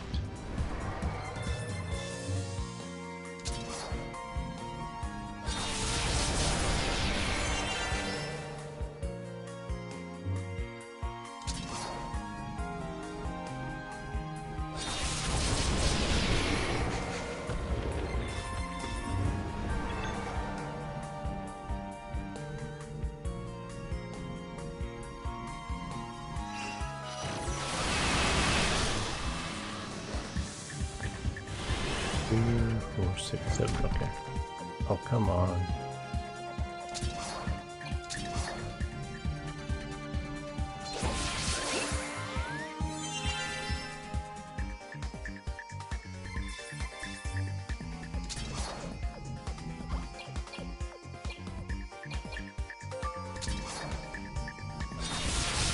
There we go.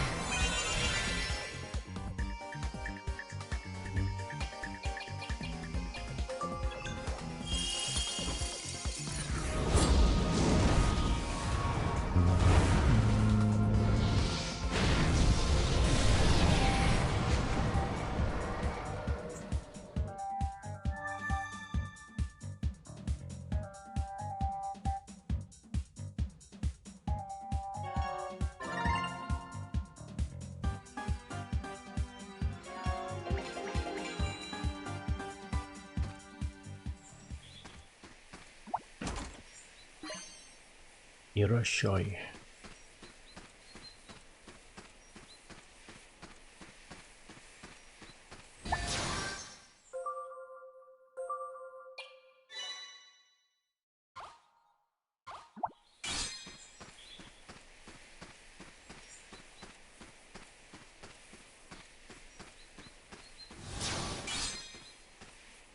More reading.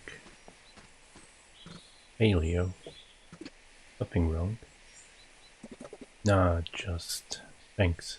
Coming along. Don't sweat it. You said there's someone here. You have to go, right? Gotta visit Carmina. Her grave right up ahead. Listen, not to talk your ear off, but Tan and Carmina, episode 3. Tan. When Tan came to, somebody was holding him tight. Felt them touch the wound on his cheek. He checked for his pulse. It was Carmina. Tan was too exhausted to even open his eyes, but he had no doubt that it was her. Gulf, he said. We have to carry him back. It'll take more than I can do on my own to save him. Though Carmina was right by his side, her voice sounded like a distant echo. Felt though he was being dragged into darkness, Carmina was desperately calling out to beckon him back. Rudy, please, find Adolfo. It should take more than that to harm a spirit beast, I hope. Rudy ran off in search of Adolfo before Carmina could finish. But not long after Rudy left, they heard a short, subservient whimper coming from her direction. Aha! For the stone of control works on spirit beasts.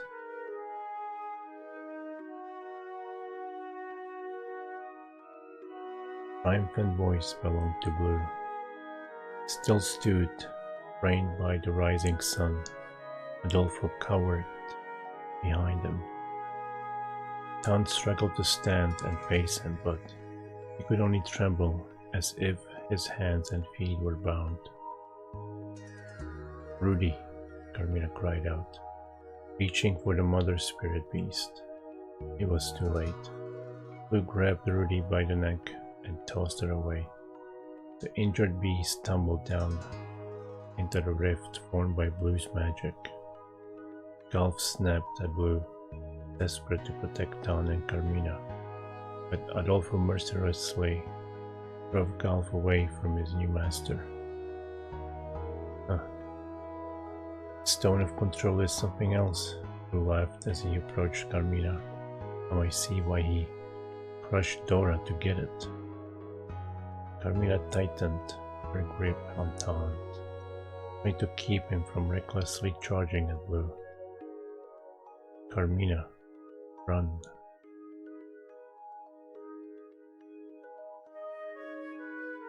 Tan rasped, but inside she stood to shield him from Blue.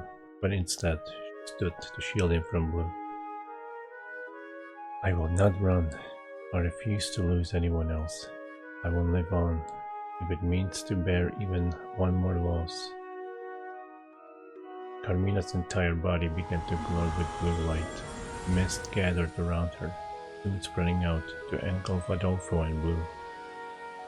Adolfo, I'm sorry, but now it's my turn. Protect someone. Let me do one thing, one act of kindness that I can be proud of.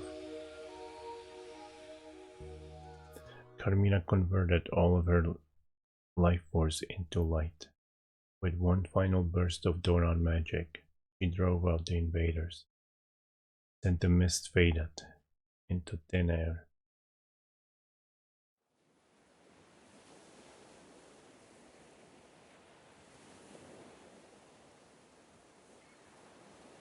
Wrapped in sunset, the island felt truly deserted.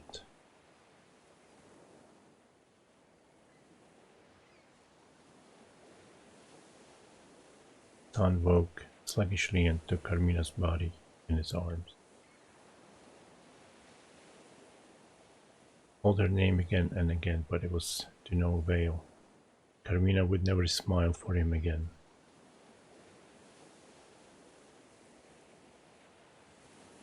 Tan got unsteadily to his feet, still wrecked with pain. At the very least, he wanted to give Carmina a proper burial.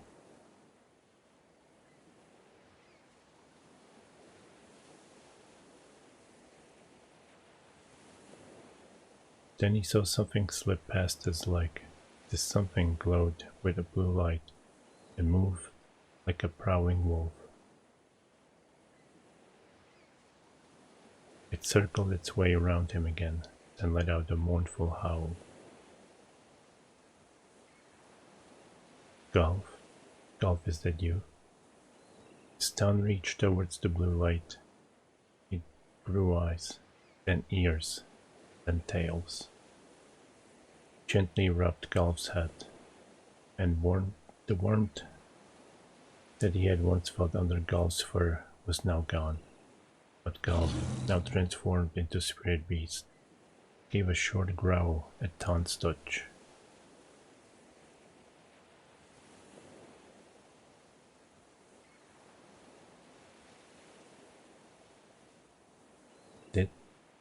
Did Carmina do this?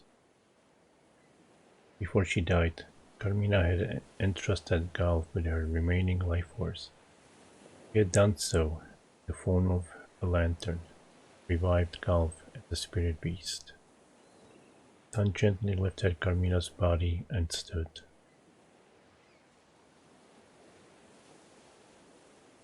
Tan caught himself repeating Carmina's words in his mind. I'd like to think I'm kind, too. But maybe that's just my way of hiding the pain in my heart.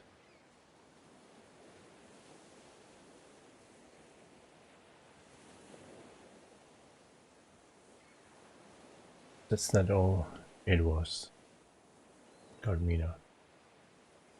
You were really, really kind. It's your kindness that saved me.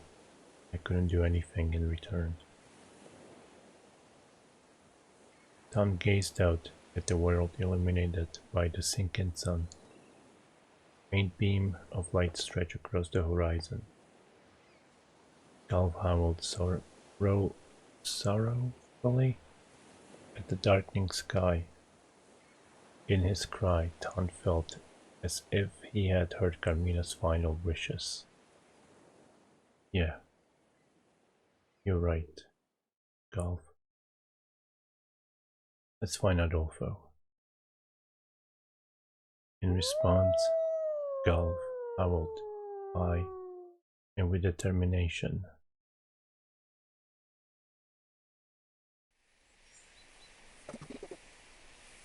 Couldn't have saved Adolfo if it wasn't for you. I can imagine how I'll ever repay you for that. And don't, like I said, don't sweat it. Now let's go show Carmina that Adolfo is safe and sound.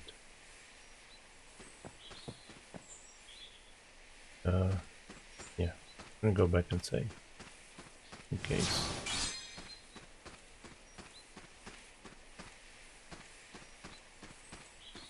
I need to change something, I don't wanna go through all that again.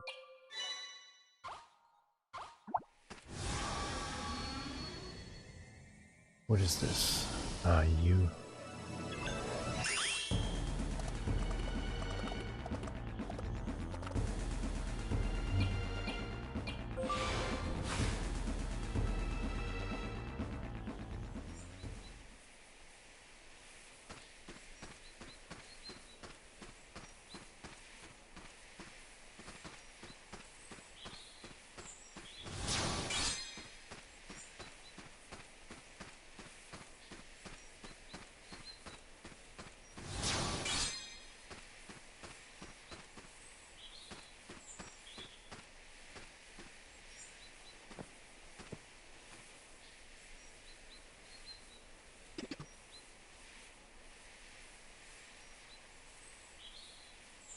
So this is Carmina's.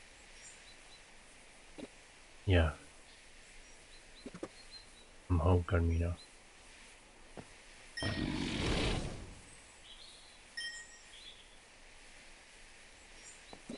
Rudy? Is it really you? That's Rudy? not letting anyone near the grave. Rudy, it's me, Tom. Got Golf and Adolfo with me.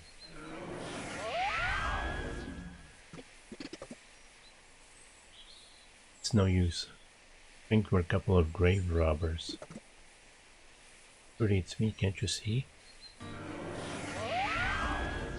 Look out, here she comes. Rudy. Rudy. That's Rudy. Rudy, wake up. You're a spirit beast now. I'm sorry for leaving you behind. But we need you, Rudy. And that's your strength.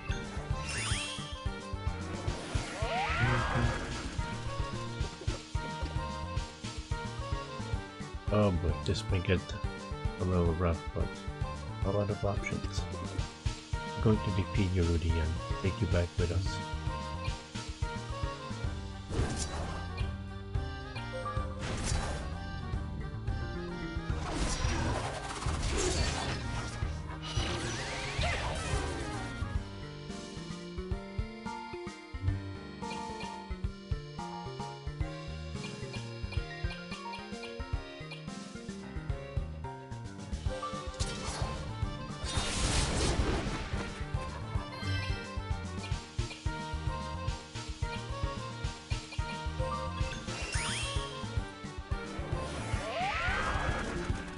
What in the world?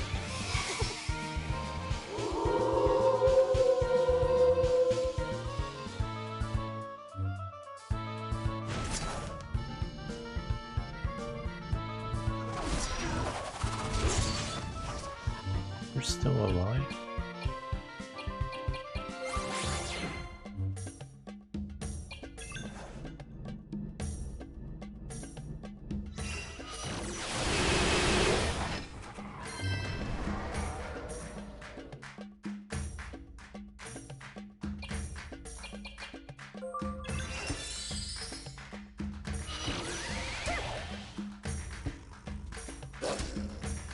Why do you have to go after her? Oh.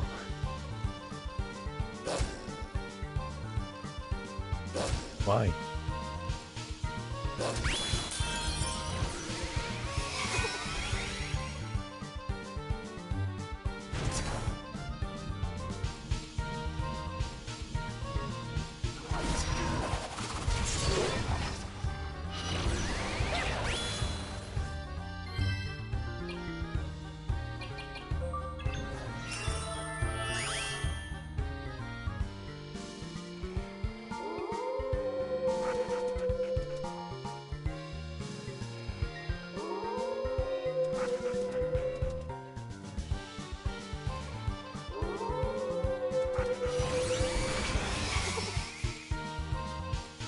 This is going to take me more than one try.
That again?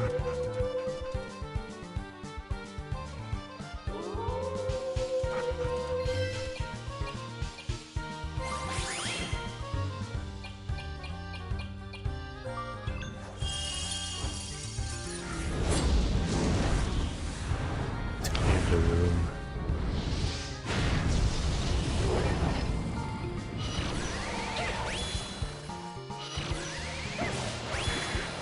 Nice.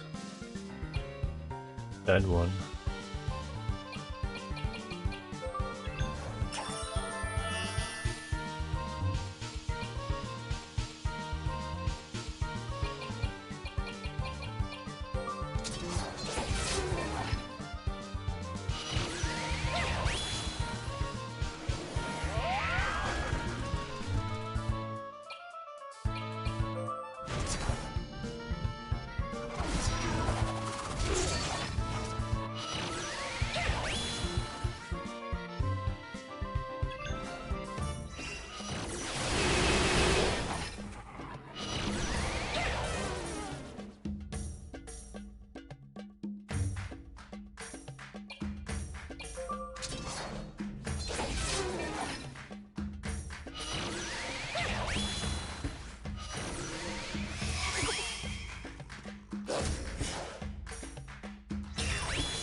19. Don't, don't attack her. Oh. What did I just say?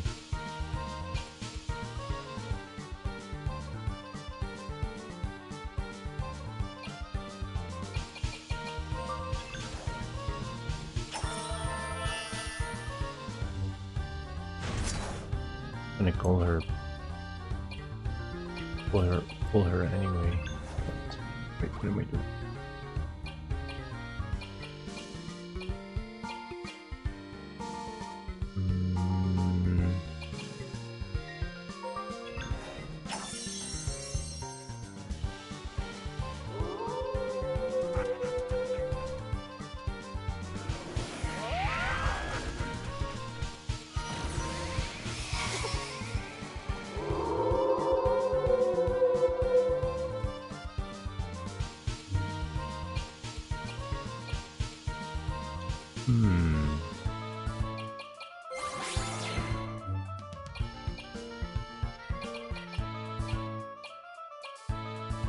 I wonder what they are weak to. Do anything.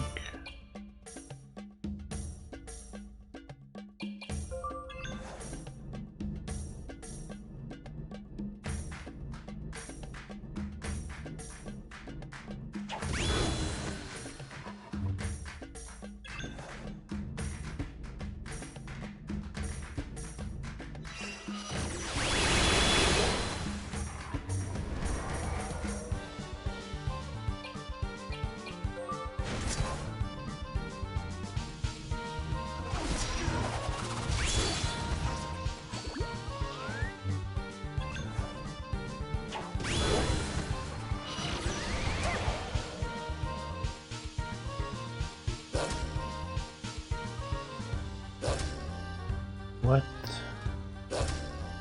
is going on?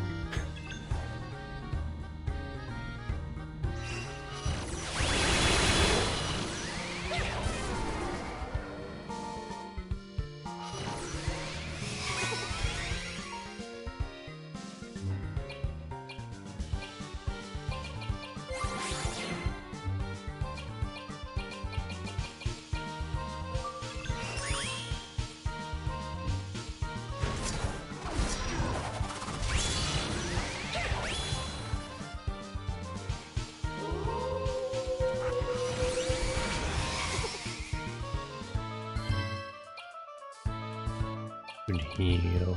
Yeah, I'm gonna heal. She has a turn next.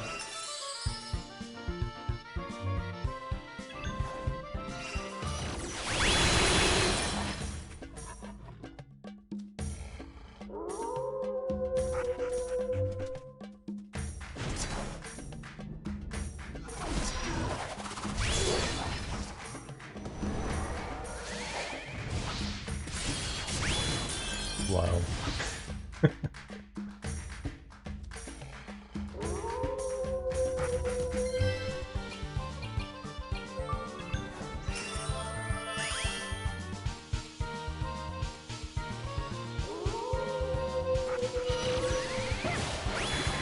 Nice, nice. Take that.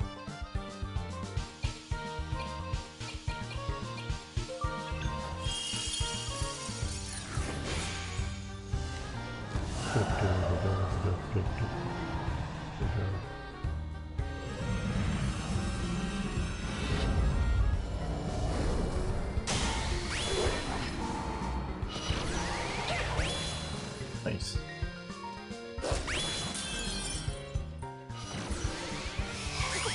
Again?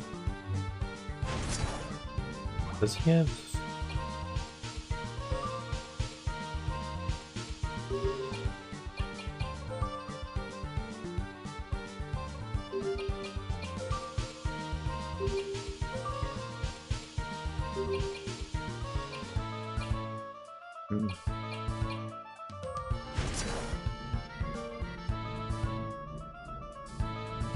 You know what? I'm gonna heal.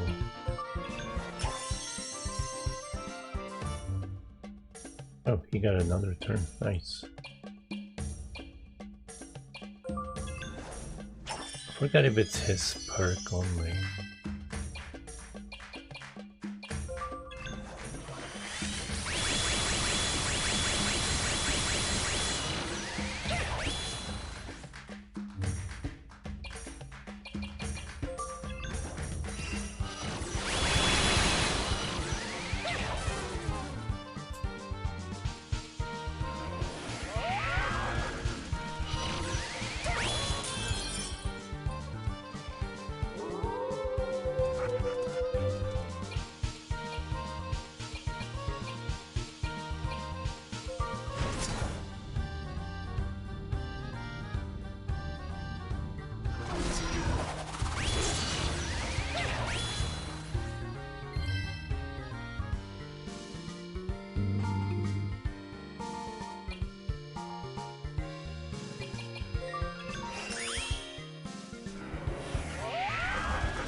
Bring out the boy.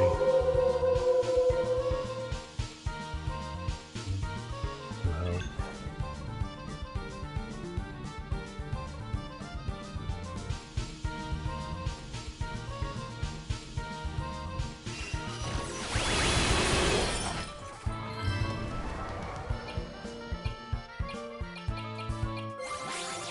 Oh, he's almost dead. Shit. It's not good.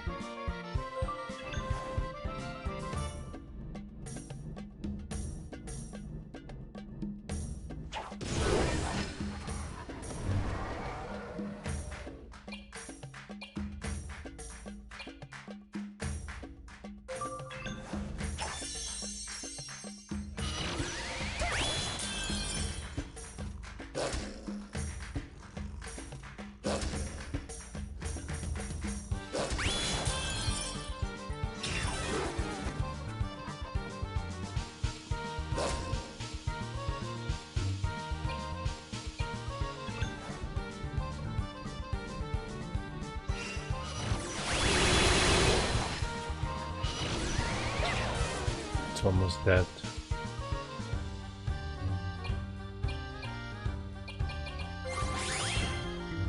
I don't know, maybe... what's her name? Kino might be better for revive here.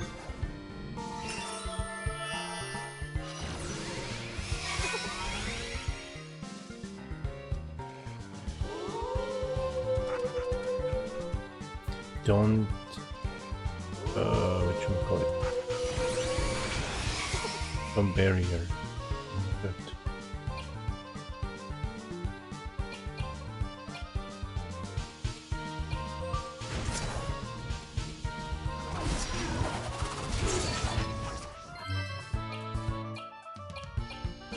I go straight at her here if I can.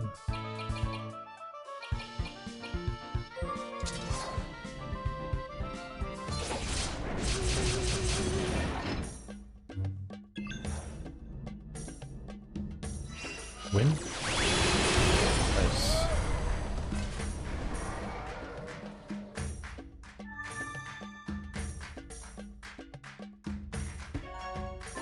Pretty sure this took me a couple of tries first time. Rudy's gem. Snap out of it, Rudy.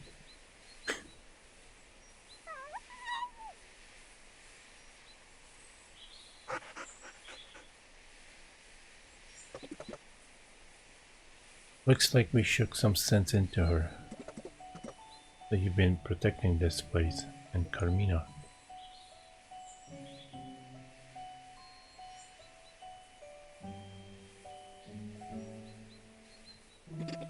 Look at you. Together again at last.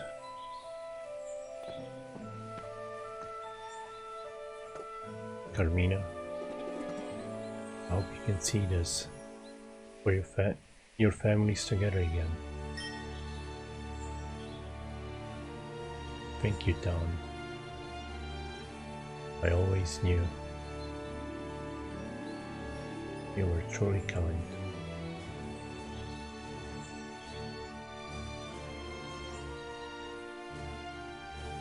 Carmina, No matter what you thought, you were truly kind too. I'll never forget that, and neither will these beasts you gave your life for.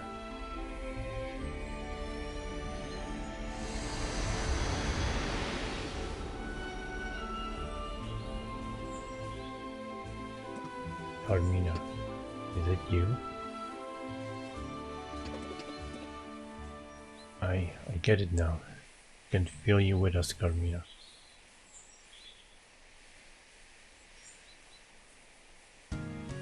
Got the new smoking thing. New vape.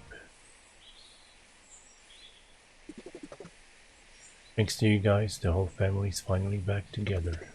Let's go. It's my turn to return the favor.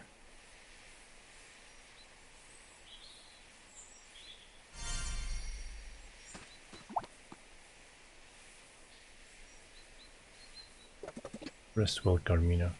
Your family's safe with me.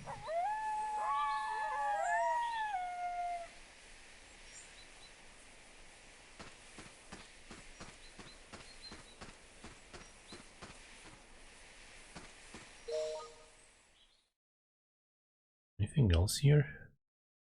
I don't see anything.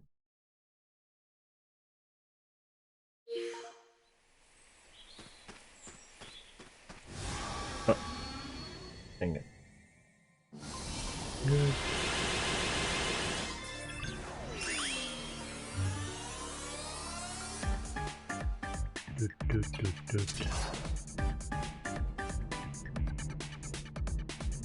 Oh wait, wrong spell.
I don't think it's going to last until the next turn. I'm going to use it now.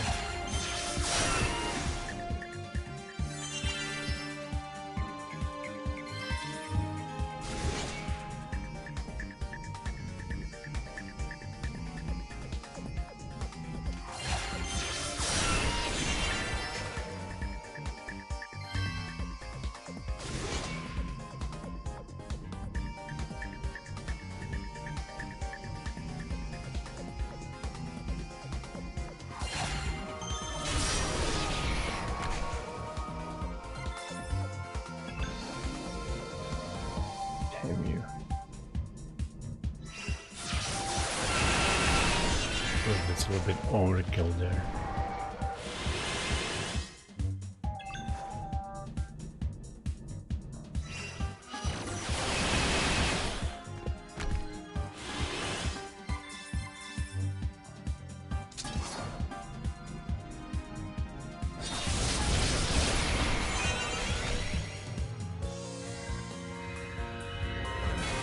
You should be able to get it before it disappears.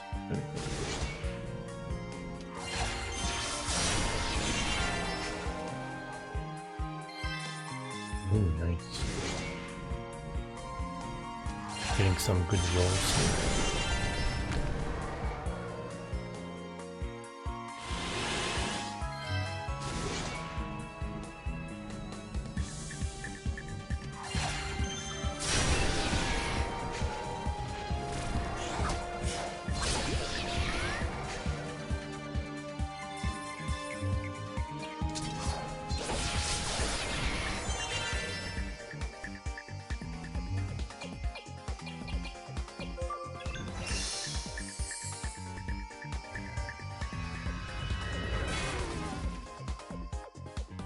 5 more. Well, there is just these 5.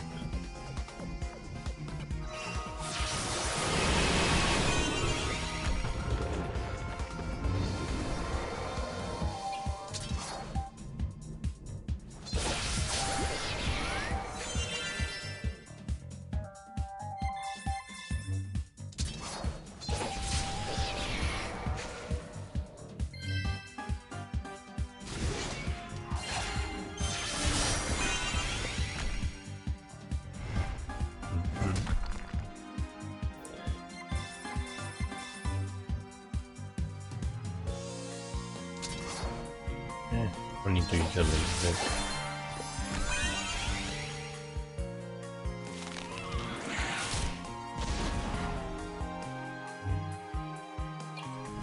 I'm gonna... I don't think I've seen hers yet.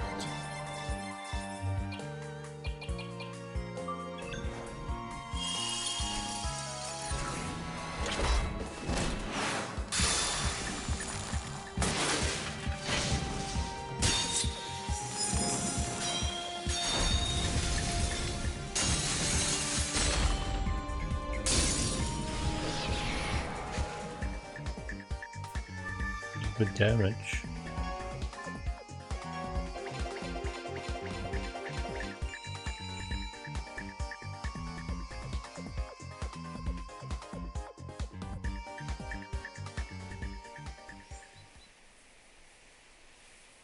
All right. How much money do I have? So much. I'm gonna go back to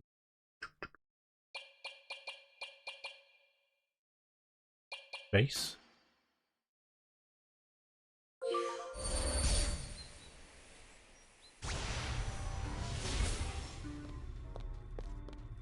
And some money.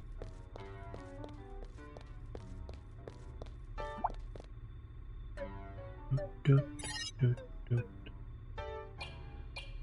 Doot, doot, doot, doot. I think, yeah, that's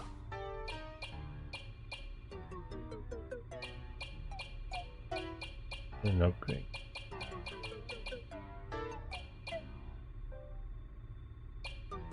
I'll buy it.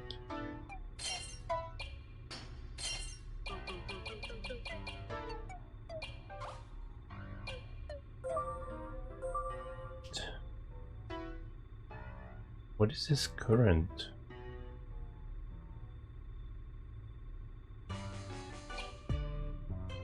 How many whetstones do I have? 1?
That's 87. Oops.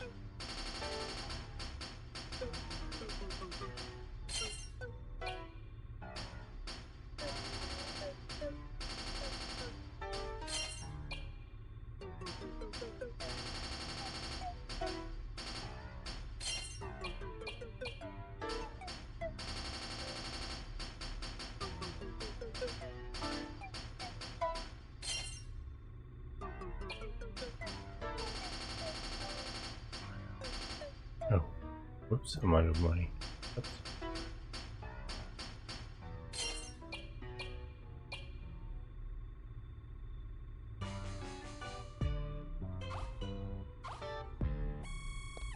I went from riches to being broke.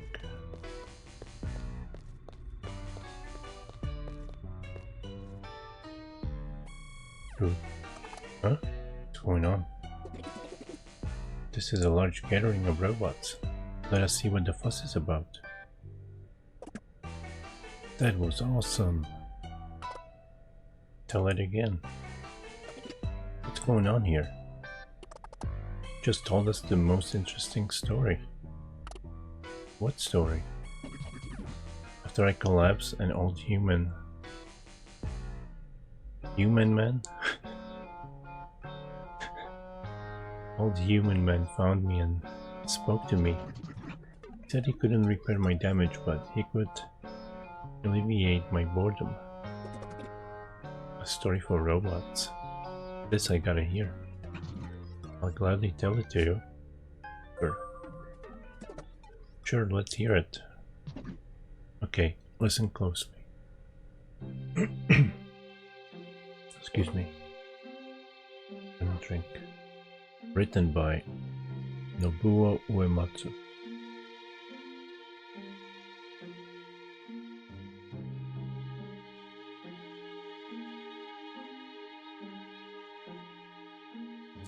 The story of Blick Zero.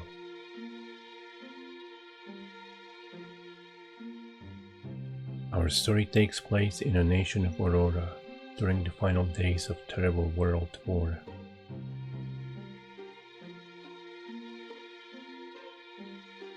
After what seems like an age of research, artificial intelligence expert Dr. Mabuse was nearing the completion of a project tasked to him by Auroran Army, the creation of a fully automated battle robot. But one night, as his nation loomed on the precipice of defeat, Dr. Mabuse packed up his things and abandoned the laboratory in which he had worked for so long. You see, the cunning doctor never approved of his research being used for violence and feared that his creations might do untold harm in the hands of evil men.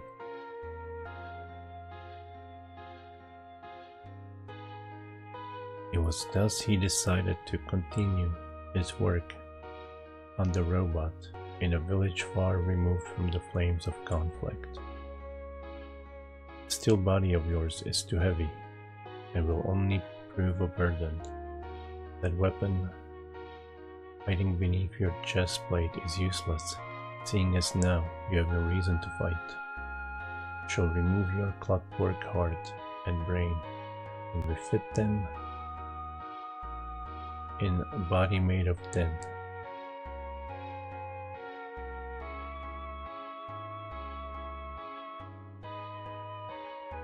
It was in the year following the war's end that Doctor's project was finally complete, and thus was a miracle born. A boy forged from metal, but blessed with an uncanny ability to learn like a human.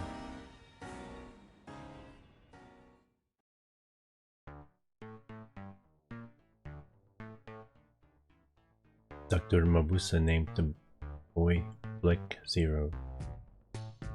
Your name is Blick Zero. From this day forth I shall teach you many wonderful things, and in exchange you shall keep me company.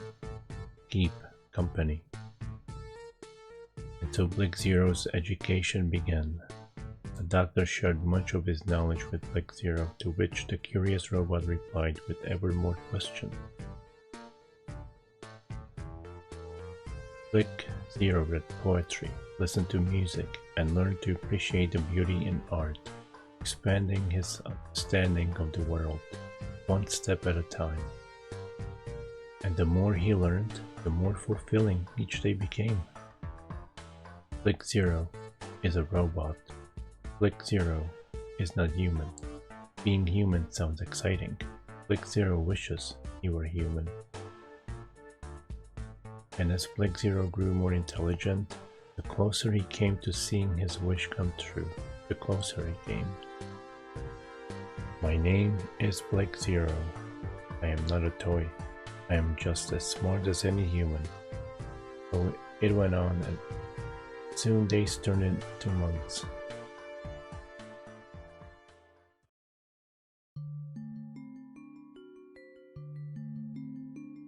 Come here, Blake.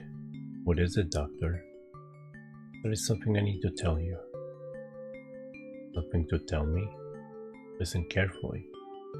You are not to speak with anyone but me. Why?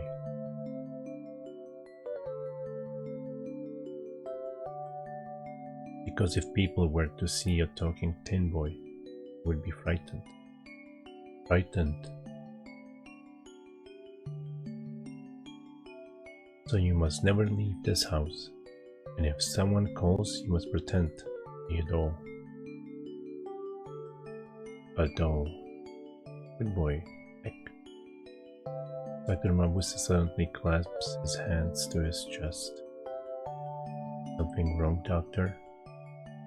I have a very weak heart. A weak heart? Oh, don't worry, Blake. I shan't be leaving you anytime soon. Not until I have learned just how intelligent you might become. Leaving me? What I mean is, Blake, if anything were to happen to me. Happen? Yes, Blake. If I were to die. Die? All humans die, but death is not the end. Just as caterpillar casts off her body to become a butterfly, we humans cast off our own so that our souls might take the journey to the great beyond. I'm afraid when that day comes, though we won't be able to see each other again. Able to see? Oh, Blake, I don't expect you to understand.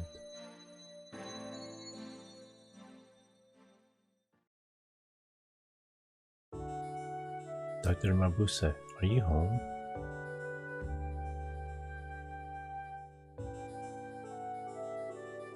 Without invitation, a young girl with bright brown eyes and freckled cheeks bounded into the house. Dr. Mabuse is not here. Hey, the tin boy talked. No, I didn't.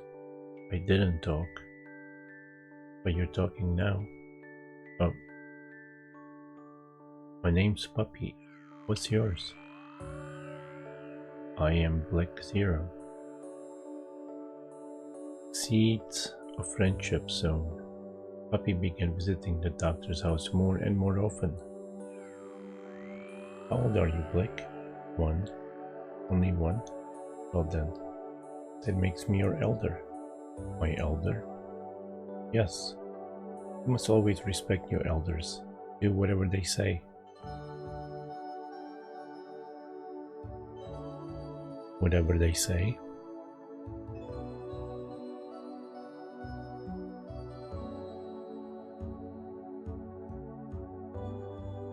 Yes. And I say it's time you had some proper clothes. Take this lovely ribbon.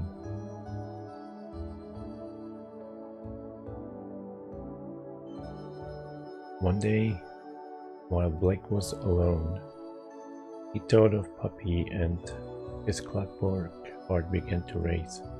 The more he thought of her, the faster the gears spun until it started to hurt. I love you, Puppy.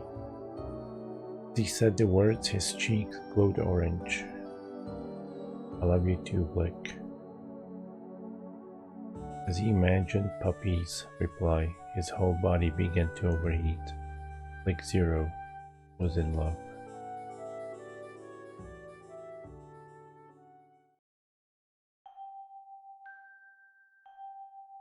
I love you, Puppy. Blake Zero finally had plucked up the courage to tell Puppy his true feelings. I love you too, Blake. What's wrong? Nothing. My systems are overloading with joy. I'm happy to, Blake. Now we can spend every day together. Every day? Every day, every day, every day. I don't think that's possible. Why? I have to work. Work? Yes. And when I'm working, I can't very well be here, can I? Don't you want to be with me? Of course I do. I love you, Blake. Then we should be together. I already told you that's impossible. Together, together, together. I'm sorry, Blake. I have to go. Together, together, together. I'll visit again soon, okay? Despite his advanced intelligence, Blake Zero was unable to think straight. Feelings in his heart would simply not go away. When the doctor returned, he could sense something was wrong. Whatever has happened, Blake? Puppy has rejected me. Rejected you? Ah, so my son is in love, is he? I am not your son. Don't say that, Blake. Why? We are not alike. Yes, but that doesn't mean I cannot still care for you. You care about your research. Blake, what a terrible thing to say. There must be a problem with your wiring.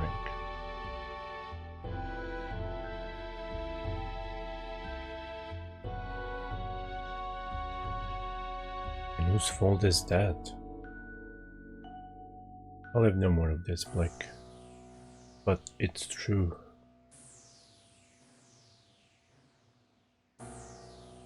While everyone else is having fun out there, I'm forced to stay in here. I learn about all sorts of wonderful things, but never am allowed to experience a single one. Why did you even bother giving me the mind of a human? All these feelings are making my head spin. I don't understand a thing. Why did you even make me?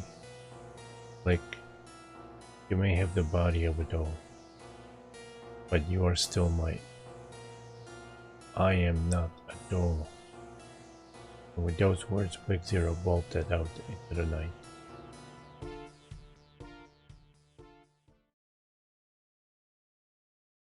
There was a young man in the village who had heard the rumors of the talking tin boy. His name was Sly. He had a plan to make money by parading Blake Zero out before paying crowds. But first he needed to gain the robot's trust. Hello, hello. My name's Sly. What do they call you? Blake Zero. Nice to meet you, Blake Zero. So, why are you sitting there looking blue? I am sad. My heart is broken. Let me guess. Girl? That's rough. I also yelled at the doctor. Now I'm full of regret, full of pain. I know how you feel, kid. Done more than my share of things I've regretted. Really? Of course. But you can let them get you down. You need to find a way to pick yourself up. Pick myself up. Yeah. Why? It just so happens that I was on my way to have some fun when I bumped into you. You could come along. Oh, alright.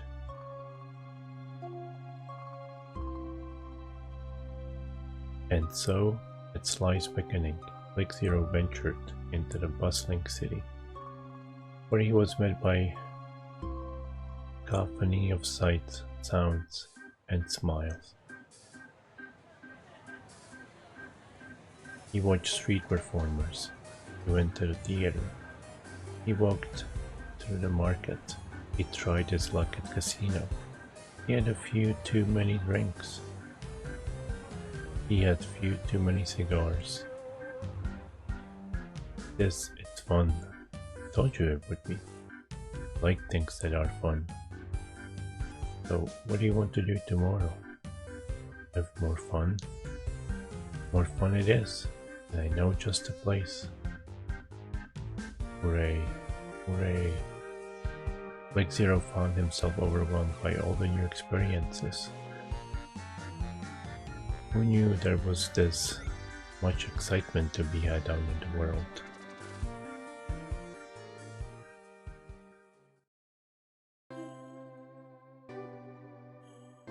For a few days, however, Blake Zero grew homesick. Thank you for the fun, Sly, but I must go on. Oh, where to? Home. You can't go back there. I can't. No, we're heading to a new town. Just the two of us. But the doctor is waiting. The doctor? He's not waiting for anyone. He's not. The old man sold you to me for a handful of coins. But he would never sell me. Ever. He loves me. Loves you. But you're made of tin. Humans can't love something made of tin. They can't. Would he have gotten rid of you if he did? Just forget the old man. We can go someplace where we can have fun every day. No, I don't want to. Dr. Mabuse would never just get rid of me. You are a liar. Lieutenant Dole, now get over here. No, I'm not going to tell you again. Stop it.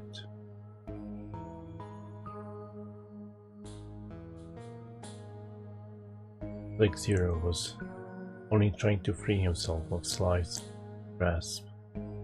But Blake Zero was originally designed for battle. His strength was far greater than that of any human. Hurled to the ground in a single swift motion, Sly whimpered once, and then lay very still. What was that? What happened? What on earth is going on here? A great crowd of people had gathered to see what all the commotion was about. I saw it with my own eyes. That strange little doll knocked down that poor young man. Hung twice in the air before hitting the ground. Honest. Somebody called the constable. The crowd surrounded Blake Zero, inching closer. Closer. Get back. It talked. The doll talked. Ever heard of a talking doll?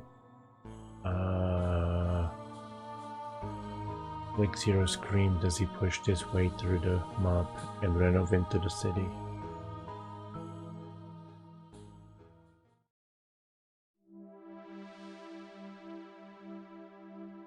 With nowhere to go, Blake wandered the streets in a daze.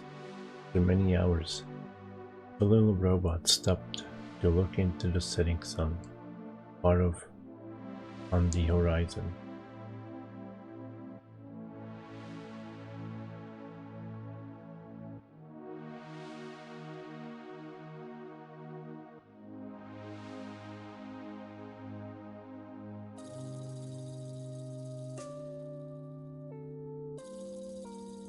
Being human is hard. Scared away my best friend. Made the doctor sad. I heard Sly. My heart ached so. Why did the doctor make me? Did he really try to sell me? If he wanted to sell me, why was he so kind to me? The more I learn, the less I understand. Why would anyone want to be human?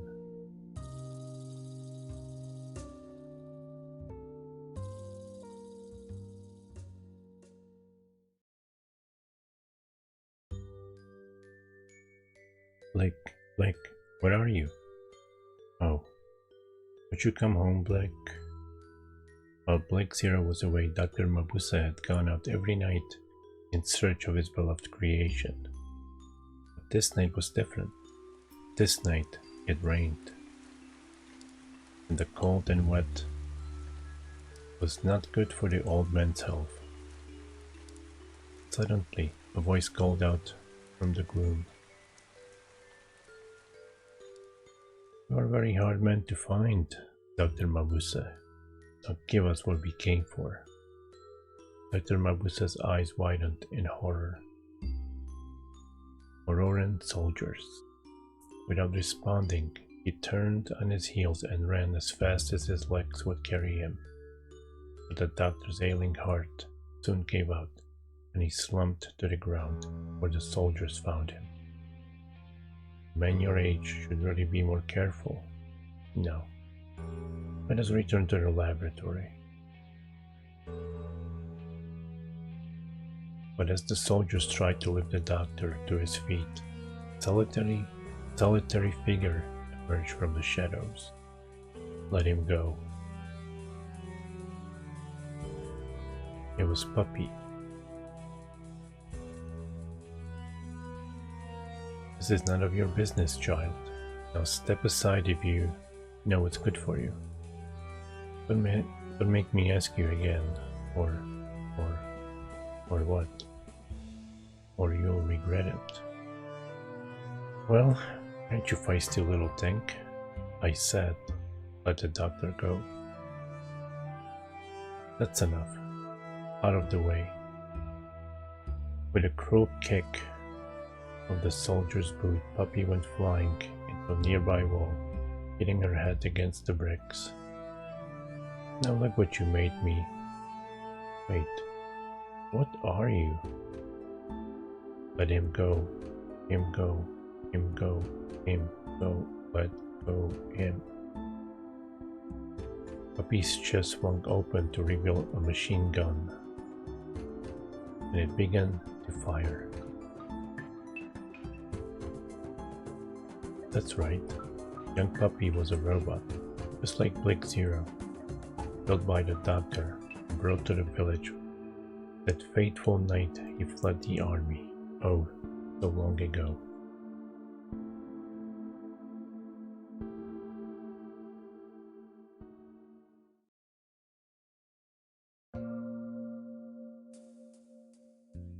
Blake Zero finally found his way home, but his head remained cluttered with unanswered questions.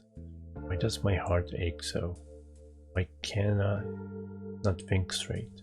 Why did the doctor make me? Questions that only the doctor could answer. But where was he? Maybe the letter on the table could tell him.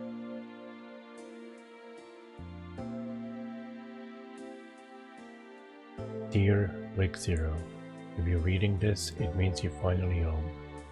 I always knew you would come back. Thank you. You've made me so proud.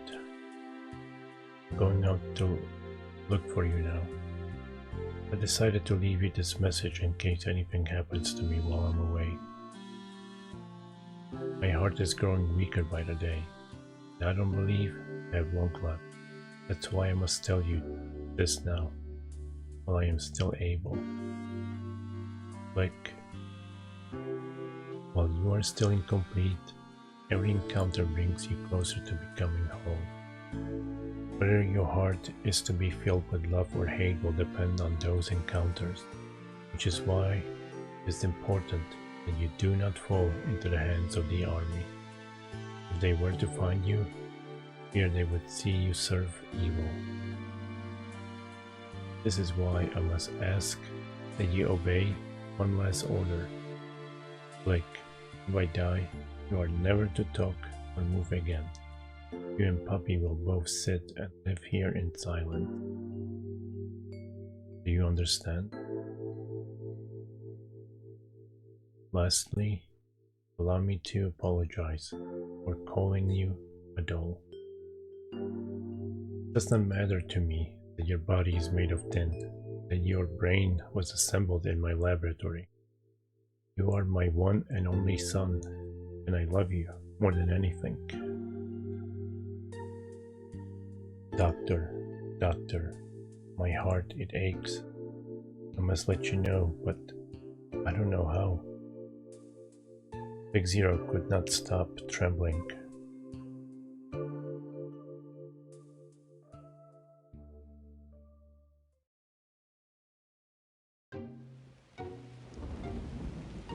Bang, crash. The front door flew open, letting in the worst of the storm.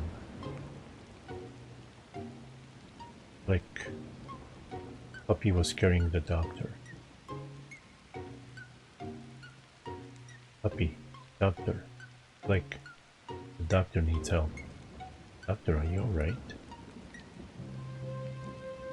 I am sorry, I was wrong. There will be time for apologies later. We must first do something about the doctor's heart. Doctor, do not die. Please do not die. Do something, puppy. Click. Are you programmed to perform field surgery? Field surgery? Take my heart. Puppy. And put it in the place of the doctor's.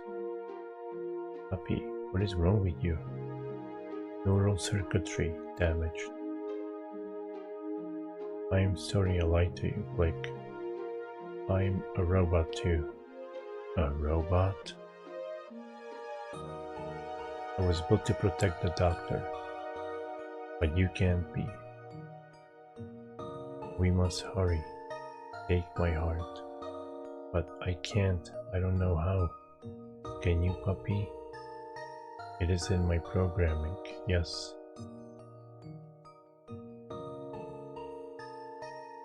Then give the doctor my heart. But if it means saving the doctor, I don't care. Like, can't still be his doll. I can't still be his doll.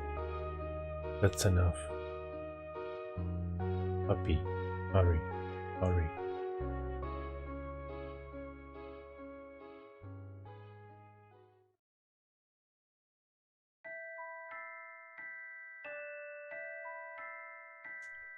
The doctor finally opened his eyes. How long had it been since that fateful night? Puppy and Blake sat in the corner of the room, silent and unmoving.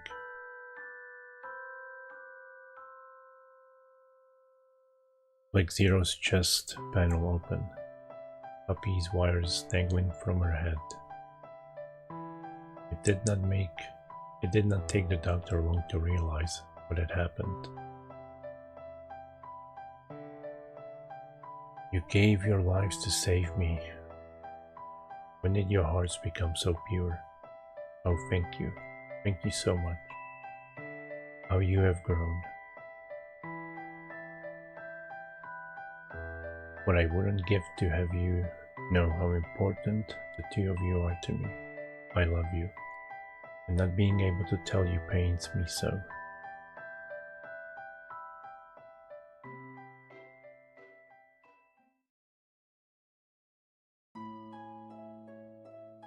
Several months have passed and the doctor fully recovered. But is he still researching artificial intelligence? Dr. Mabuse, your students are here. Who's this answering the front door?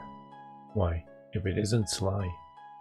And now he's working for the doctor, helping to keep the laboratory clean and tidy in return for an honest wage. It looks like the little scamp had a change of heart himself. Hello, doctor. What will you be teaching us today? Having retired from research, the doctor now spends his days passing his knowledge onto a new generation of scientists. Where were we again?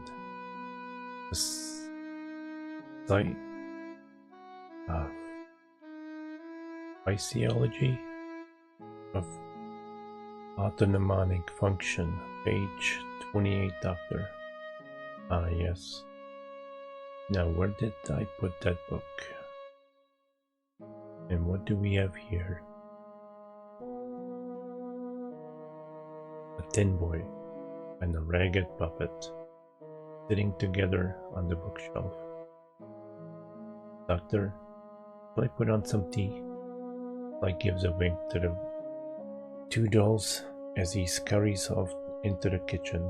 Serving this, one of the students peers curiously over at the pair, who for an instant seem to be facing each other before hurriedly turning back.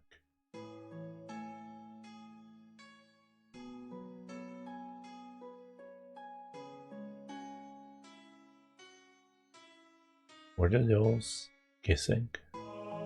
Impossible.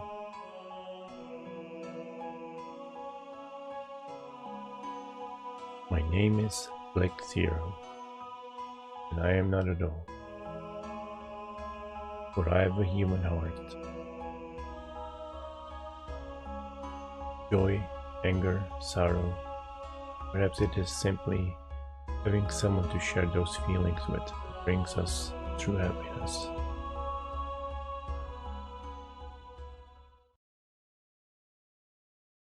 The end.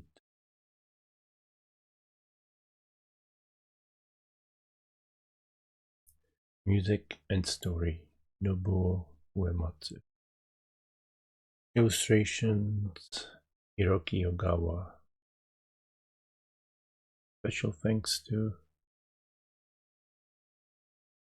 Reiko Uematsu. MC Koji Fox. Iho Katashi. Rails, chills. Yeah, that was a solid story. Indeed, my circuits feel warm and fuzzy somehow. It makes me want to try writing a story of my own sometime. Ooh, good luck. Are you done yet? I believe it takes a bit more time than that to write a story clicker.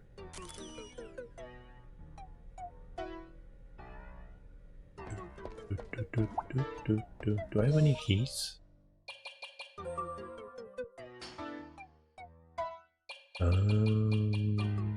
Wait. I have iron key and bacteria key.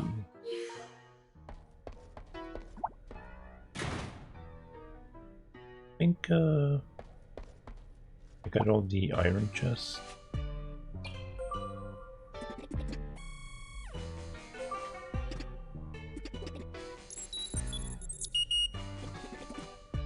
Yep.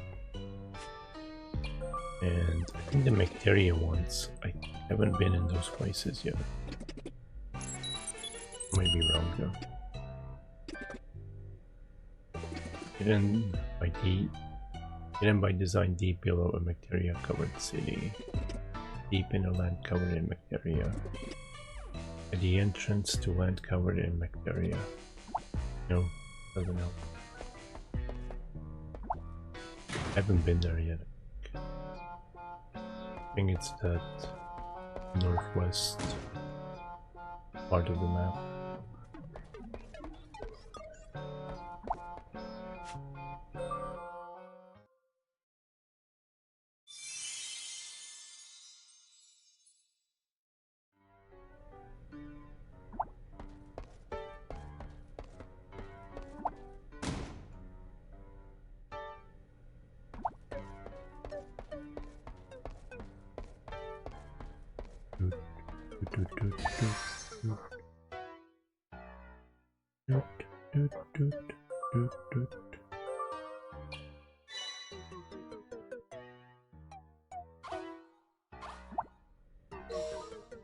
Alright, that'll be it for me today. Kinda tired. Didn't get much sleep yesterday. But thank you everyone for hanging out. I'll be back tomorrow with more Fantasian. I think next part is Kina's story. That's also why I didn't want to play. I want to do it in one go. I don't know how long it's gonna be. But thanks, Kaza, for stopping by. Everyone lurking, appreciate it. Be back tomorrow for Fantasian. And I'm gonna raid Blackthorn, who's doing some F099. Hopefully he won. Oh, did he just win? No, his team won. Never mind.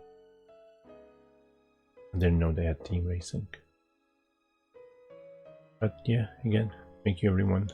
Have a nice Tuesday. Take care and goodbye.